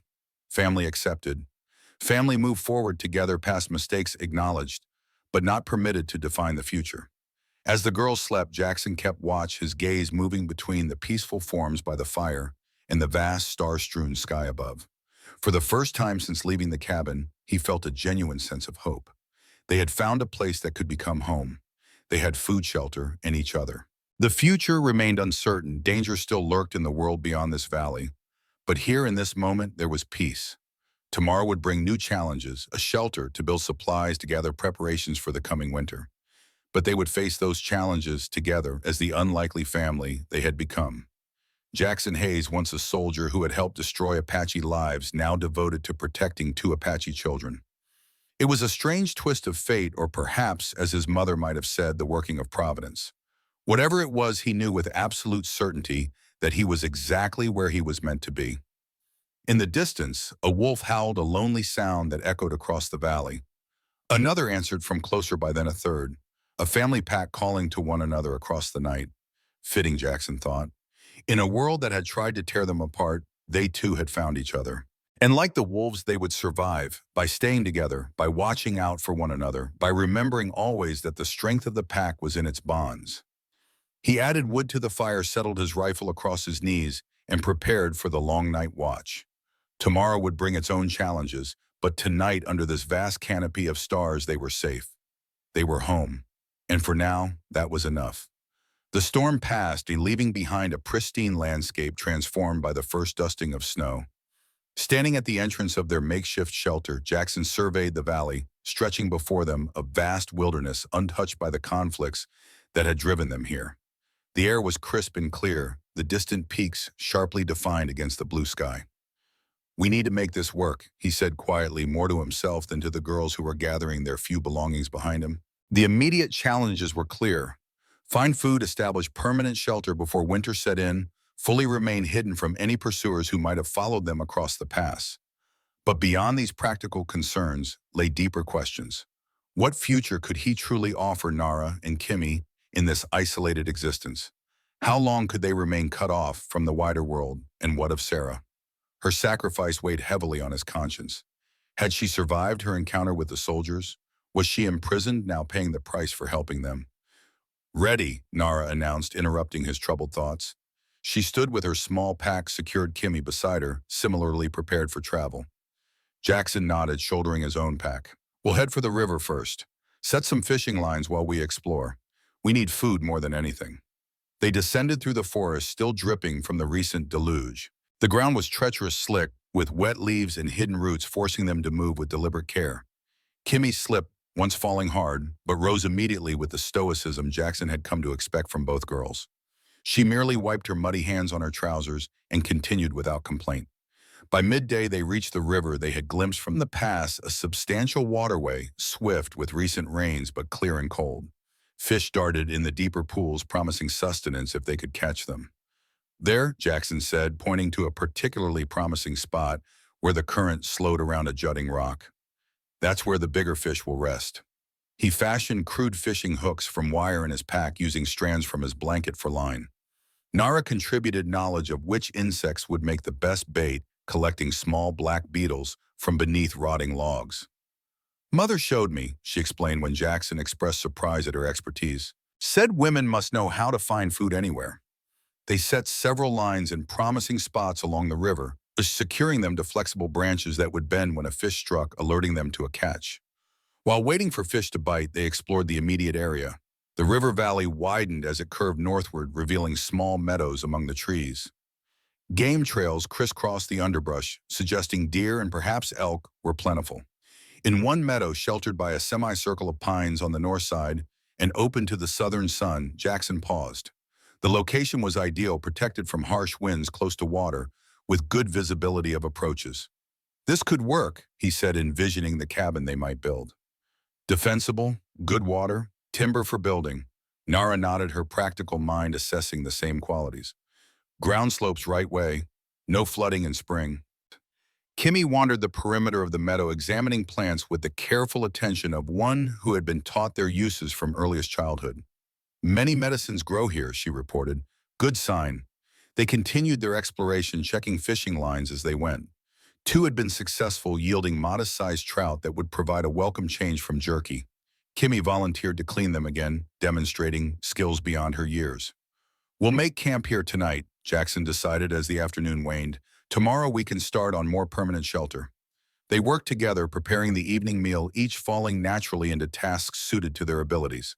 Jackson built the fire while Nara arranged stones for cooking, and Kimmy prepared the fish. There was comfort in this routine, a sense of family unity that transcended their disparate backgrounds. As they ate sitting close to the fire against the growing evening chill, Kimmy surprised Jackson by asking, "Do you miss your family from before?" The question caught him off guard. The girls rarely inquired about his past, and he had offered little, voluntarily unsure how much they wished to know about the man who had once fought against their people. "Sometimes," he admitted, watching the flames dance, "I haven't seen my parents in many years, not since I joined the army against their wishes." "They still alive?" Nara asked, her direct gaze unwavering. Jackson shrugged. "I don't know. We stopped writing to each other after I was sent west." After he had begun fighting Indians, he didn't add, but the implication hung in the air. "Sad," Kimmy commented simply. "Family should stay together." "Yes," Jackson agreed, "they should." He looked at the sisters, marveling again at the bond between them that had survived so much hardship. "You two have done well at that." "Nara always protect me," Kimmy said with absolute confidence, "even at bad school." Jackson's interest sharpened. The girls had mentioned the government boarding school before, but never in detail. What happened at the school? The sisters exchanged glances, some silent communication passing between them. Finally, Nara spoke, her voice carefully controlled. Teachers beat children who speak Apache, cut hair, take away clothes, give white people clothes instead. Her jaw tightened. Say we must forget old ways, become like white children. But you escaped, Jackson prompted gently. Nara's expression darkened. Man, their teacher tried to hurt Kimmy at night when others sleeping. Jackson felt a cold fury build inside him at the implication. What did you do? I kill him, Nara stated, her voice flat, with scissors from sewing room. Then we run. The simple statement hung in the air, momentous, yet delivered without drama. Jackson studied Nara's face, seeing not guilt, but the absolute certainty of someone who had done what was necessary to protect her own. You did what you had to do, he said finally. I would have done the same. Something in Nara's posture eased slightly, though her expression remained grave. Always wondered if father would understand, if mother would be ashamed. Your parents would be proud, Jackson assured her. You protected your sister, kept her safe. There's no greater responsibility. Kimmy leaned against her sister, a gesture of silent support. Nara, best sister, she said with simple conviction. Always brave.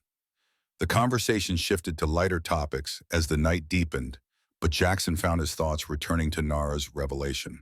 It explained much about her wariness, her fierce protectiveness toward Kimmy, her reluctance to trust.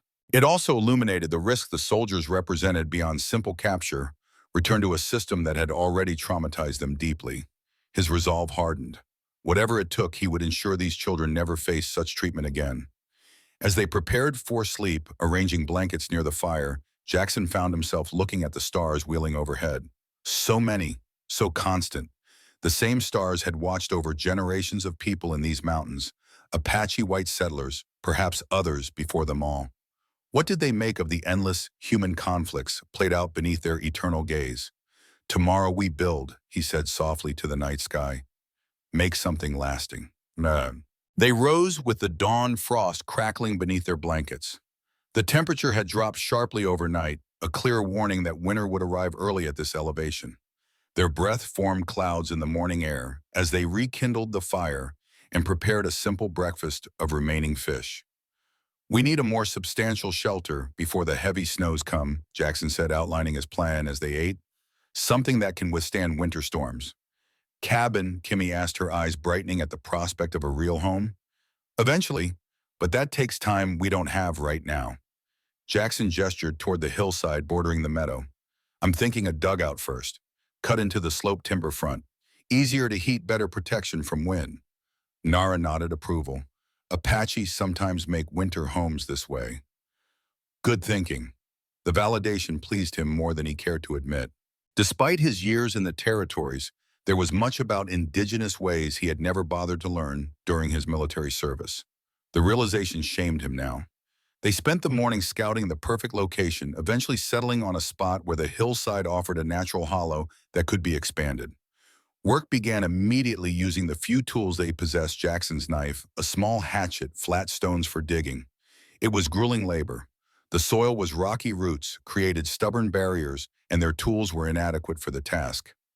By midday, they had made frustratingly little progress, their hands blistered and backs aching. Need better tools, Nara observed, examining the shallow depression they had managed to create. Take too long this way, Jackson agreed, wiping sweat from his brow despite the cool air. We need an axe, shovel, saw. Items they had left behind in their hasty flight from the cabin. Maybe look for trapper cabin, Kimmy suggested. Elias said old trappers use these mountains. It was a reasonable suggestion. Trappers were known to maintain multiple cabins throughout their territory, some used only seasonally. If they could find one, it might provide both tools and additional supplies. Worth trying, Jackson decided. We'll leave markers so we can find our way back to this spot. They gathered their few belongings and set out following the river upstream. Jackson reasoned that trappers would establish cabins near water sources, and the higher elevations might offer beaver ponds, prime trapping territory. The journey was slow, the terrain increasingly difficult as they climbed. Twice they spotted deer, but Jackson held his fire.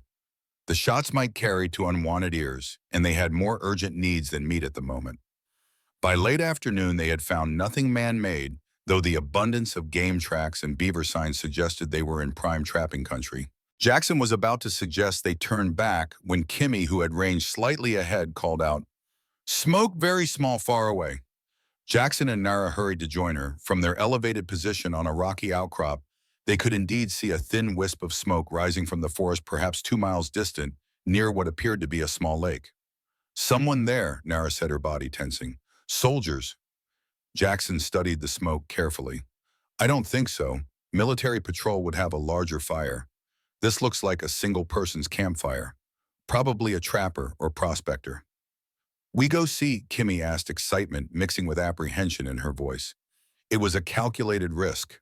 A lone trapper might be willing to trade tools and information for some of their remaining supplies. Or he might be hostile to Indians, a danger to the girls. There was no way to know without approaching.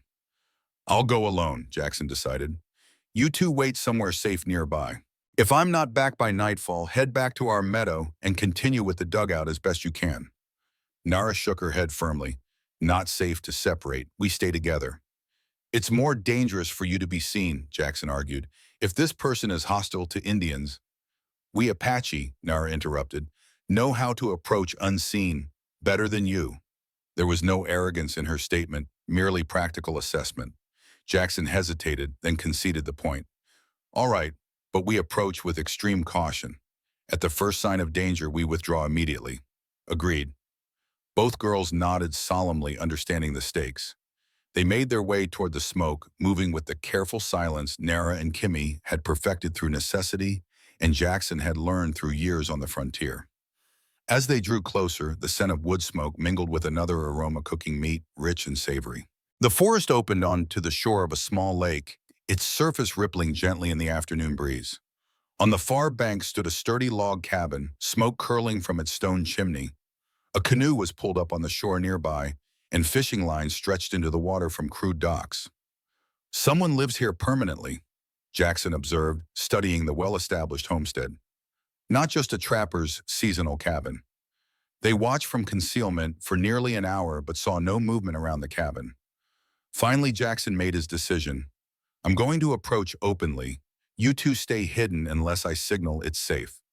Nara nodded reluctantly. "Be careful. People alone in mountains sometimes crazy." It was a fair warning. Isolation could warp a person's mind, turn them paranoid or dangerous. Jackson checked his pistol, ensuring it was loaded and accessible, then stepped out of the forest and began walking around the lake toward the cabin. He was halfway there when the cabin door opened. A figure emerged, tall, broad-shouldered, a rifle held casually but ready. As the distance closed between them, Jackson could make out more details. An older man, perhaps 60, with a full white beard and weathered skin that spoke of decades outdoors. "That's far enough, stranger," the man called when Jackson was still 20 yards away. "State your business." Jackson stopped, keeping his hands visible. "Name's Hayes, looking for someone who might trade tools for supplies. Trying to establish a camp before winter." The old man studied him skeptically. "Bit late in the season to be setting up new camp. Most folk with sense are already prepared for snow. Had to leave our previous shelter unexpectedly," Jackson explained, offering no details. "Running from something, then?" It wasn't a question. The man lowered his rifle slightly. "Or someone." Jackson didn't reply, letting the silence speak for itself. After a long moment, the old man grunted. "Wouldn't be the first to seek refuge in these mountains. Name's Henry Blackwood. Been here 15 years. "Pleased to meet you, Mr. Blackwood." "Just Blackwood will do." The old man glanced past Jackson toward the forest. "Your friends going to join us, or they prefer hiding in the trees?" Jackson stiffened.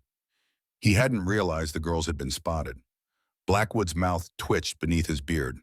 20 years with the mountain Apache before settling here. Taught me a thing or two about noticing what doesn't want to be noticed. The casual mention of Apache connection changed the calculation entirely. Jackson turned and raised his hand in the signal they had agreed upon. After a moment's hesitation, Nara and Kimmy emerged from the trees, approaching cautiously. Blackwood's eyebrows rose as he took in the two girls. "Well now, this is unexpected." He studied them with keen interest. Chiricahua by the look. Long way from home. Nara stared back at him, her expression guarded but curious. You know our people. Lived among them from 42 to 62. Married one of them, matter of fact. Sadness flickered across his weathered features. Lost her in the last big sickness. Decided to head north afterward, find some peace. Jackson watched this exchange with growing amazement. Of all the people they might have encountered in this wilderness, they had stumbled upon perhaps the one man who might truly understand their situation. You said you need tools. Blackwood continued, returning his attention to Jackson. What sort of camp are you building? Dugout to start. Proper cabin if we have time before deep winter. Blackwood nodded approval. Sensible. Dugout's warmer anyway. He seemed to come to a decision. Got spare tools I can part with. Come inside, we'll discuss terms. He turned toward the cabin, then paused, looking back at Nara and Kimmy. Ke shiu holo, he said in what Jackson recognized as Apache. Hagone niha nidawile. Nara's eyes widened in surprise, then narrowed in assessment. Your accent's strange, she replied in English. But words right. Where you learned from my wife. She was Dine a Sizani, the Black Sand Clan.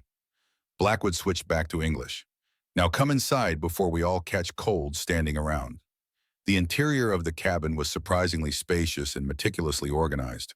Furs lined the walls for insulation tools, hung from carefully placed pegs and shelves held provisions, enough for months of isolation.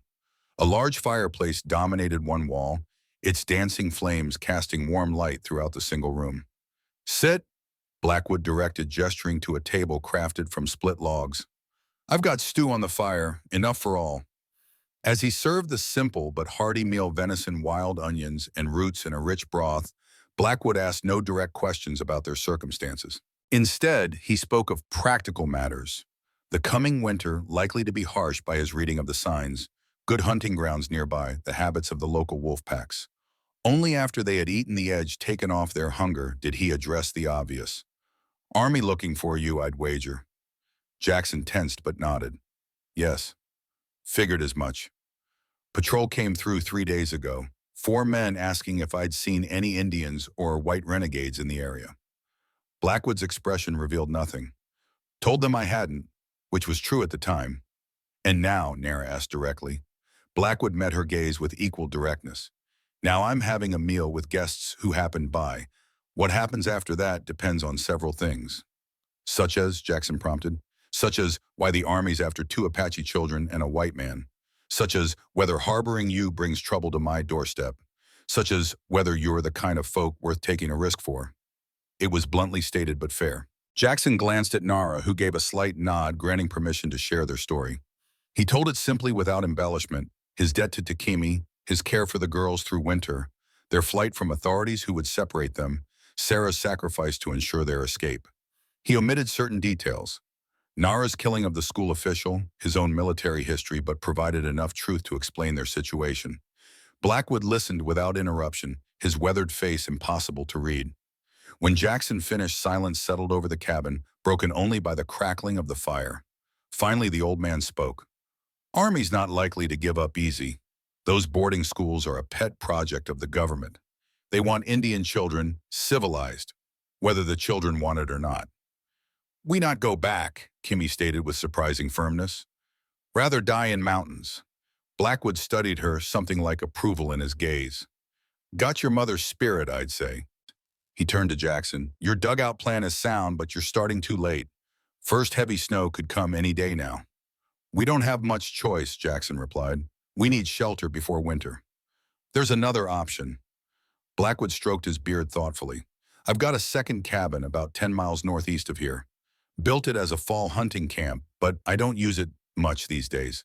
Too far to check trap lines efficiently. Hope flared in Jackson's chest. You're offering to let us use it. Might be. Place is solid. Not as comfortable as this, but it'll keep out the cold. Has a good root cellar too, still stocked with last year's preserves. It seemed too fortunate to be true. Jackson searched for the catch. And in return, Blackwood shrugged. Could use help with hunting this winter. Getting harder to bring down an elk on my own at my age. And company during the long months wouldn't go amiss. He glanced at the girls. Been a while since I heard Apache spoken. Missed the sound of it. Nara, who had remained watchful throughout the conversation, spoke up. Why help us risk for you? Fair question. Blackwood's eyes took on a distant look. When my wife died, her people helped me through the worst grief I've ever known. Treated me like family even though I was white. Figure I owe something back. He refocused on Nara. Besides, I've seen what those schools do to children. No child deserves that. Jackson glanced at the girls, seeing the same cautious hope in their eyes that he felt himself.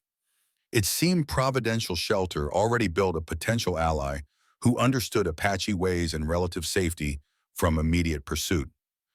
We'd be grateful for the use of your cabin, he said, and happy to help with hunting or anything else you need. Blackwood nodded once decisively. Then it's settled. We'll head there tomorrow. Too late to start today. He rose from the table. I'll show you where you can sleep tonight.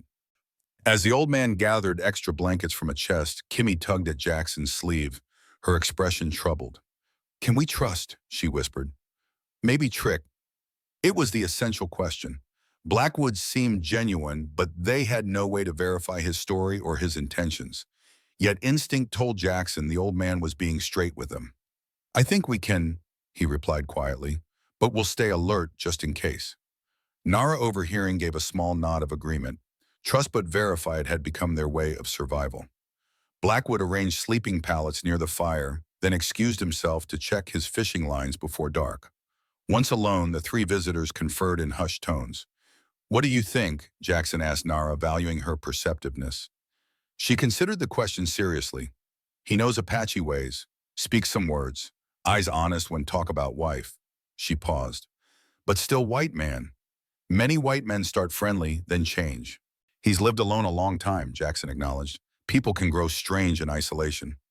Cabin better than dugout, Kimmy pointed out practically. And he has food. They weighed the risks against the benefits, eventually deciding to accept Blackwood's offer while maintaining vigilance. The alternative, continuing their desperate race against winter with inadequate tools and supplies, offered slim chances of success. When Blackwood returned with fresh fish for tomorrow's breakfast, they informed him of their decision. The old man merely nodded as if he'd expected nothing else. That night, as wind rattled the cabin's sturdy walls, Jackson lay awake on his pallet, listening to the regular breathing of the girls nearby. They had found shelter, possibly even an ally, yet uncertainty remained their constant companion. What of Sarah? Had she survived her encounter with the soldiers? And Elias, was he safe, or had he faced repercussions for helping them? Questions without answers, concerns that gnawed at Jackson's conscience in the quiet hours. Eventually, exhaustion claimed him, drawing him into dreams where Sarah stood on a distant ridge, beckoning them towards some unseen sanctuary beyond the mountains. Morning brought clear skies and a sharp frost that rimmed every leaf and twig with silver. After a breakfast of pan-fried fish and cornbread, they prepared for the journey to Blackwood's hunting cabin. The old man worked efficiently, packing supplies, selecting tools they would need, offering practical advice about winter survival in these mountains. Jackson found himself impressed by Blackwood's methodical approach and extensive knowledge. Lived through 15 winters up here, the old man explained, when Jackson commented on his thoroughness. First one nearly killed me. Learn quick or don't survive. By mid-morning, they were ready to depart. Blackwood led the way, setting a pace that acknowledged the girls' shorter legs while covering ground steadily. The route took them through dense forest, across small streams, and along game trails worn into the earth by generations of deer and elk. Blackwood proved a knowledgeable guide, pointing out useful plants, explaining which berries were safe to eat this late in the season, identifying animal tracks they crossed. Kimmy absorbed this information eagerly, while Nara remained more reserved, watching and listening, but offering little. Your sister always so quiet, Blackwood asked Jackson during a brief rest, gesturing toward Nara, who stood slightly apart, scanning their back trail. She's cautious by nature, Jackson replied. Has good reason to be. Blackwood nodded, understanding. Apache women are the backbone of the people, strong, practical, make most of the important decisions, though the men don't always admit it. A smile crinkled the corners of his eyes. My wife could stare down a mountain lion when she set her mind to something. This glimpse into Blackwood's past relationship with an Apache woman reassured Jackson further. The old man spoke with genuine respect and affection, not the patronizing tone, many white men adopted when discussing Indians. They reached the hunting cabin by mid-afternoon. It was smaller than Blackwood's main dwelling, but solidly built, situated on a small rise overlooking a meadow where elk might graze. A stream ran nearby, providing fresh water. Not much to look at, Blackwood acknowledged as they approached, but it's weather-tight and has a good fireplace. The interior was dusty from disuse but sound. A stone fireplace dominated one wall, rough-hewn furniture occupied the center of the single room, and bunks built into the opposite wall provided sleeping space. A trapdoor in the floor led to a root cellar, which Blackwood showed them with evident pride. Still got preserved venison, dried berries, some roots. Not enough for the whole winter, but it'll supplement what you hunt. Jackson examined the cabin with growing appreciation. The structure was well designed for the harsh climate with thick walls, a sloped roof to shed snow, and small windows that would minimize heat loss. "This is more than we could have hoped for," he told Blackwood sincerely. "We're in your debt." The old man waved this away. "No debts between neighbors up here. Survival depends on helping each other." They spent the remainder of the day making the cabin habitable, sweeping out dust, checking for any damage that needed repair, bringing in firewood from the stacked pile behind the structure. Blackwood worked alongside them, showing how the chimney could be adjusted for better draw, where to find the emergency supplies he kept buried beneath a marked tree. As evening approached, he prepared to return to his own cabin. "I'll come check on you in a week or so," he promised. "Sooner if the weather turns bad suddenly." He handed Jackson a crude map drawn on a piece of bark. "This shows the best hunting grounds nearby. Elk moving down from higher elevations already. You should be able to take one before the deep snow comes." Jackson accepted the map with gratitude. "We'll be fine. Don't risk yourself in bad weather on our account." Blackwood's weathered face creased in a rare smile. "Been traveling these mountains in all conditions for decades. Take more than a little snow to keep me home." With final instructions about maintaining the fireplace and securing the doors against predators, the old man departed following the trail they had used earlier while there was still light to see by. As his figure disappeared among the trees, Nara finally relaxed her vigilant posture. "He good man," she declared, surprising Jackson with a definitive judgment. "Has Apache heart." "You think so?" Jackson had been leaning toward the same conclusion, but valued her assessment. She nodded firmly. "Eyes honest, hands work hard, respects old ways." High praise indeed from the usually reserved girl. Kimmy, exploring the cabin's interior with childlike curiosity, called out excitedly from the root cellar. "Look, honey." She emerged with a small clay pot sealed with wax. "A feast tonight, then," Jackson decided, feeling truly hopeful for the first time since their flight across the pass. "To celebrate our new home." Home. The word resonated differently now, not just shelter, but a place of safety, of potential permanence. The mountain winter still posed challenges, but with this sturdy cabin, stored food, and Blackwood's knowledge to guide them, survival seemed not just possible, but likely. That evening, as they sat around the fire after a simple but satisfying meal, Kimmy surprised Jackson by asking, "Can we stay here forever?" The question carried weight beyond its simple words. Forever. Permanence. Belonging. "If we choose to," Jackson replied carefully, "but we should see how the winter goes first. And there's still the matter of Mexico to consider." Nara, who had been mending a tear in her shirt with sinew thread from their supplies, looked up. "Mexico far away. Many dangers between here and there." "Yes," Jackson agreed, "and we don't know for certain what we'd find there. The Apache bands in Mexico might not welcome outsiders."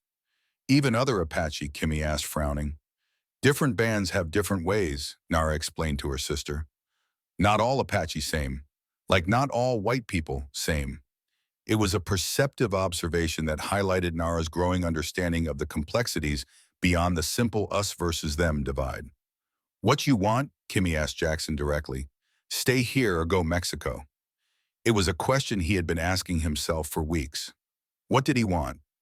To continue this newfound family they had created, to help the girls find their own people, to atone for his past by ensuring their future. "I want what's best for you and Nara," he answered honestly. "Safety, a chance to grow up without fear. Whether that's here or somewhere else, I'm not sure yet." Nara set aside her mending, her expression unusually open. "What about Sarah, Elias? We leave them behind forever." The question pierced Jackson's carefully maintained composure. He had been trying not to dwell on those they had left behind, focusing instead on immediate survival. But Nara's words brought the concern rushing back. I don't know, he admitted, the uncertainty painful. Sarah knew the risks when she stayed behind. Elias too. But if there were a way to find out if they're safe, to let them know we're alive. Maybe Black would help, Kimmy suggested. He go to town sometimes. It was possible. The old man must venture to settlements occasionally for supplies he couldn't produce himself. Perhaps he could make discreet inquiries about Sarah's fate, even get a message to Elias if it could be done safely. We'll ask him when he visits next, Jackson decided. But we must be careful. We can't risk bringing trouble to his door after all he's done for us. The conversation shifted to more immediate concerns, how they would arrange the cabin for sleeping, what tasks needed priority in the coming days, how they would supplement their stored food with fresh game. Practical matters that grounded them in the present rather than uncertainties of the future. As the girls prepared for sleep, arranging blankets on the bunks built into the wall, Jackson stepped outside to check the weather one last time. The night was clear and cold, stars brilliant in the black vault overhead. No sign of approaching storms, but the bitter chill confirmed winter's rapid approach. A twig snapped in the darkness beyond the cabin clearing. Jackson tensed, hand moving to his pistol, eyes straining to penetrate the gloom. A shadow moved at the forest's edge, large, four-legged. Wolf. The animal stood motionless, watching the cabin, its eyes reflecting the faint light spilling from the window. After a moment, it was joined by another, then a third, a small pack assessing this new intrusion into their territory. Jackson remained still, respecting their right to investigate. These weren't immediate threats. Wolves rarely attacked humans unless desperate, but their presence reminded him of the wilderness's constant dangers. Winter would bring hunger, and hungry predators grew bolder. The lead wolf raised its muzzle, testing the air, then turned away. The others followed, melting back into the forest as silently as they had appeared. Message delivered. We are watching. This is our land too. Jackson acknowledged the warning with a slight nod. They would need to be vigilant, especially when the girls were outside the cabin. Another responsibility to add to the growing list. When he returned inside, he found Nara still awake, sitting by the fire. She looked up as he entered, reading his expression. Wolves, she said, not a question. Jackson nodded, unsurprised by her perception. Just watching for now. Wolves respect strength, she observed, but test weakness. Like most creatures, Jackson agreed, settling beside her, including people. Nara poked the fire with a stick, sending sparks swirling up the chimney. You think soldiers still looking? The question had lurked beneath the surface of all their decisions. Yes, he answered honestly, but they have vast territories to patrol and limited men. They can't search everywhere, especially with winter coming. But not give up. No, not completely. There was no point offering false reassurance. But every day puts more distance between us and them. Every snowfall covers our tracks more thoroughly. Nara absorbed this, her young face solemn in the firelight. Sarah knew this would happen, still stayed behind. She made her choice, Jackson said gently, a brave one. Like father did, Nara murmured so quietly he almost missed it.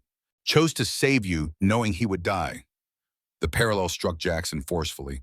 Both Takimi and Sarah had sacrificed themselves to protect others, conscious choices made with full awareness of the likely consequences.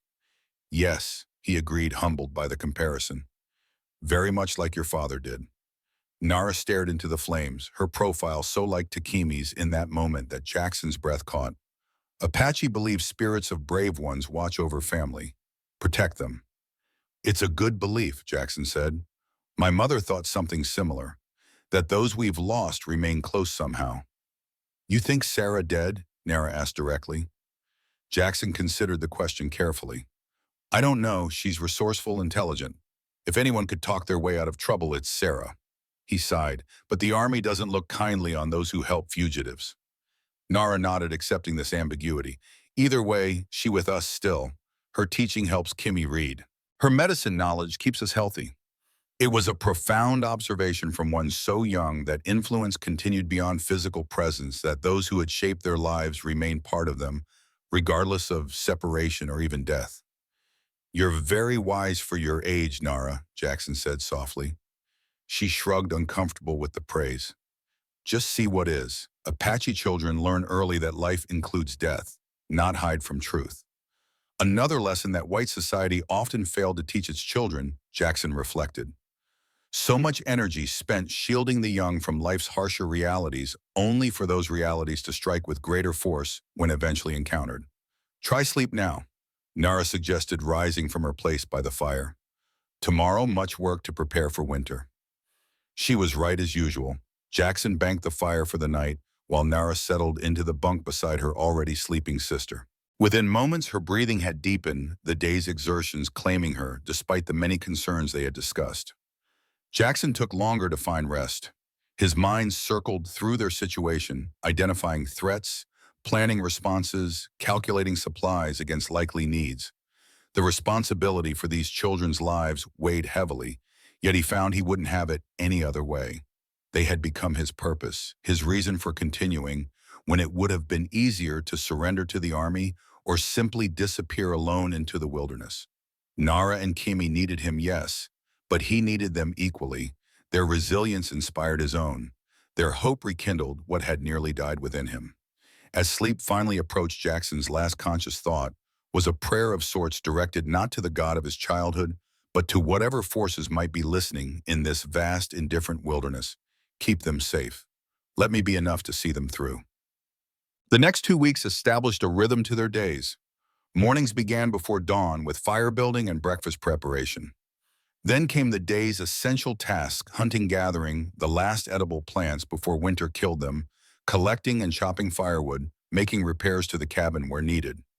Jackson focused on securing meat for the winter, taking a young elk in the first week and carefully preserving every usable part. Nara proved adept at smoking the meat, while Kimi's knowledge of plants helped identify which wild herbs would best preserve and flavor it. The girls continued their education during the evenings, practicing reading by firelight, using the few books Blackwood had left in the cabin: a farmer's almanac, a tattered Bible, similar to the one Sarah had kept, and a manual on wilderness survival. Kimi especially took to reading, often sounding out words long after Nara had fallen asleep. Blackwood visited twice as promised, bringing additional supplies each time: coffee, which Jackson had sorely missed, needles and thread for mending, a small cooking pot to replace one that had developed a crack. On his second visit, he brought news. "Soldiers have pulled back to the fort for a winter," he reported as they shared coffee around the cabin's table. "Heavy snow in the passes has them convinced no one could survive up here anyway." Relief washed through Jackson. "So they've given up the search." Blackwood shook his head. "Not given up, postponed. They'll be back in spring, I'd wager. But you've got a few months' reprieve at least." It was better than nothing. Winter would give them time to strengthen, to plan, to decide their next move when the mountain passes cleared. "What about Sarah?" Jackson asked, the question he'd been holding since Blackwood's arrival. "Any word?" The old man's face grew somber. "Some. The woman who helped you, older lady, medical knowledge." "Yes," Jackson confirmed, tension building in his chest. "What happened to her?" "Arrested initially, held at Fort Lyon for questioning about your whereabouts." Blackwood took a long sip of his coffee. "Story goes, she told them nothing useful. Eventually they had to release her, not enough evidence to hold her, and some influential folks from the Quaker settlement raised a fuss about her treatment." Jackson released the breath he'd been holding. "She's free then?" "Free but watched, can't leave the territory, but alive and apparently well according to my sources in town." It was better news than Jackson had dared hope for. Sarah had survived, had maintained her silence despite whatever pressures the army had applied. The debt he owed her grew with this knowledge. "And Elias?" he asked. "My cousin." "Questioned too, but never held. Seems he convinced them he was as surprised by your disappearance as they were." Blackwood's eyes crinkled with something like approval. "Smart man, your cousin." This too was welcome news. Elias had apparently avoided serious consequences for his role in their escape. Jackson sent silent thanks to whatever providence had protected both Sarah and Elias from the worst potential outcomes. "There's something else," Blackwood added, his tone shifting slightly. "News that might interest you particularly." "What's that?" "Word from Arizona Territory. The army there has been pulled back from some areas." Budget cuts in Washington, they say, but others claim it's political. Too many reports of heavy-handed tactics against peaceful tribes. Jackson absorbed this understanding, the potential significance. So there's less military presence in the territories now. Blackwood nodded. For the moment, these things change with the political winds, of course, but it might mean safer passage if you're still considering Mexico come spring. The information added another factor to their ongoing deliberations about future plans. Reduced military presence might indeed make travel southward less dangerous, but it remained a perilous proposition with two Apache children in tow. As if reading his thoughts, Nara spoke up from where she had been listening quietly.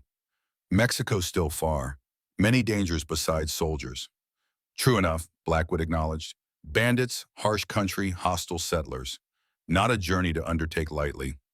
The conversation shifted to more immediate concerns, the unusually heavy early snowfall signs, that game was moving to lower elevations techniques for keeping the cabin warm during the coldest months ahead. Before departing, Blackwood took Jackson aside, speaking in a low voice that wouldn't carry to the girls. There's something else you should know. Not confirmed, just rumor. Jackson tensed, expecting bad news. Go on. Talk in town about a new policy. Come spring, the Army's been ordered to collect all Indian children for the boarding schools. No exceptions, no hiding by their families. Blackwood's weathered face was grim. They're calling it the final solution to the Indian problem. The phrasing chilled Jackson to his core. Meaning what exactly? Meaning they intend to separate every Indian child from their culture, their language, their traditions. Raise them white, in effect. Blackwood spat into the snow. Killing the Indian to save the man, they call it. It was genocide of a different sort, not physically killing the people, but systematically destroying everything that made them who they were. The implications for Nara and Kimmy were clear. Then Mexico becomes more appealing, Jackson said quietly, or somewhere beyond the Army's reach. Blackwood nodded. Just thought you should know. Gives you winter to consider options. After the old man's departure, Jackson found himself watching the girls with renewed concern. They had already endured so much: the destruction of their village, the loss of their parents, the trauma of the boarding school they had briefly experienced. Now the government seemed determined to complete the erasure of their identity, to transform them into something unrecognizable to their ancestors. He wouldn't allow it.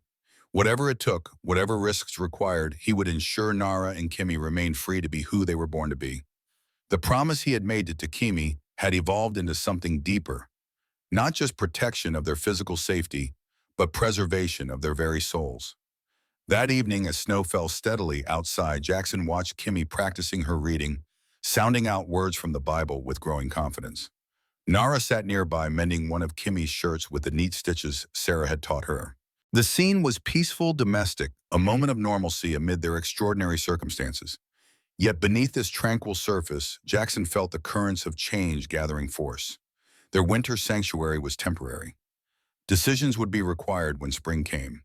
Mexico remained a possibility, but distant and fraught with its own dangers.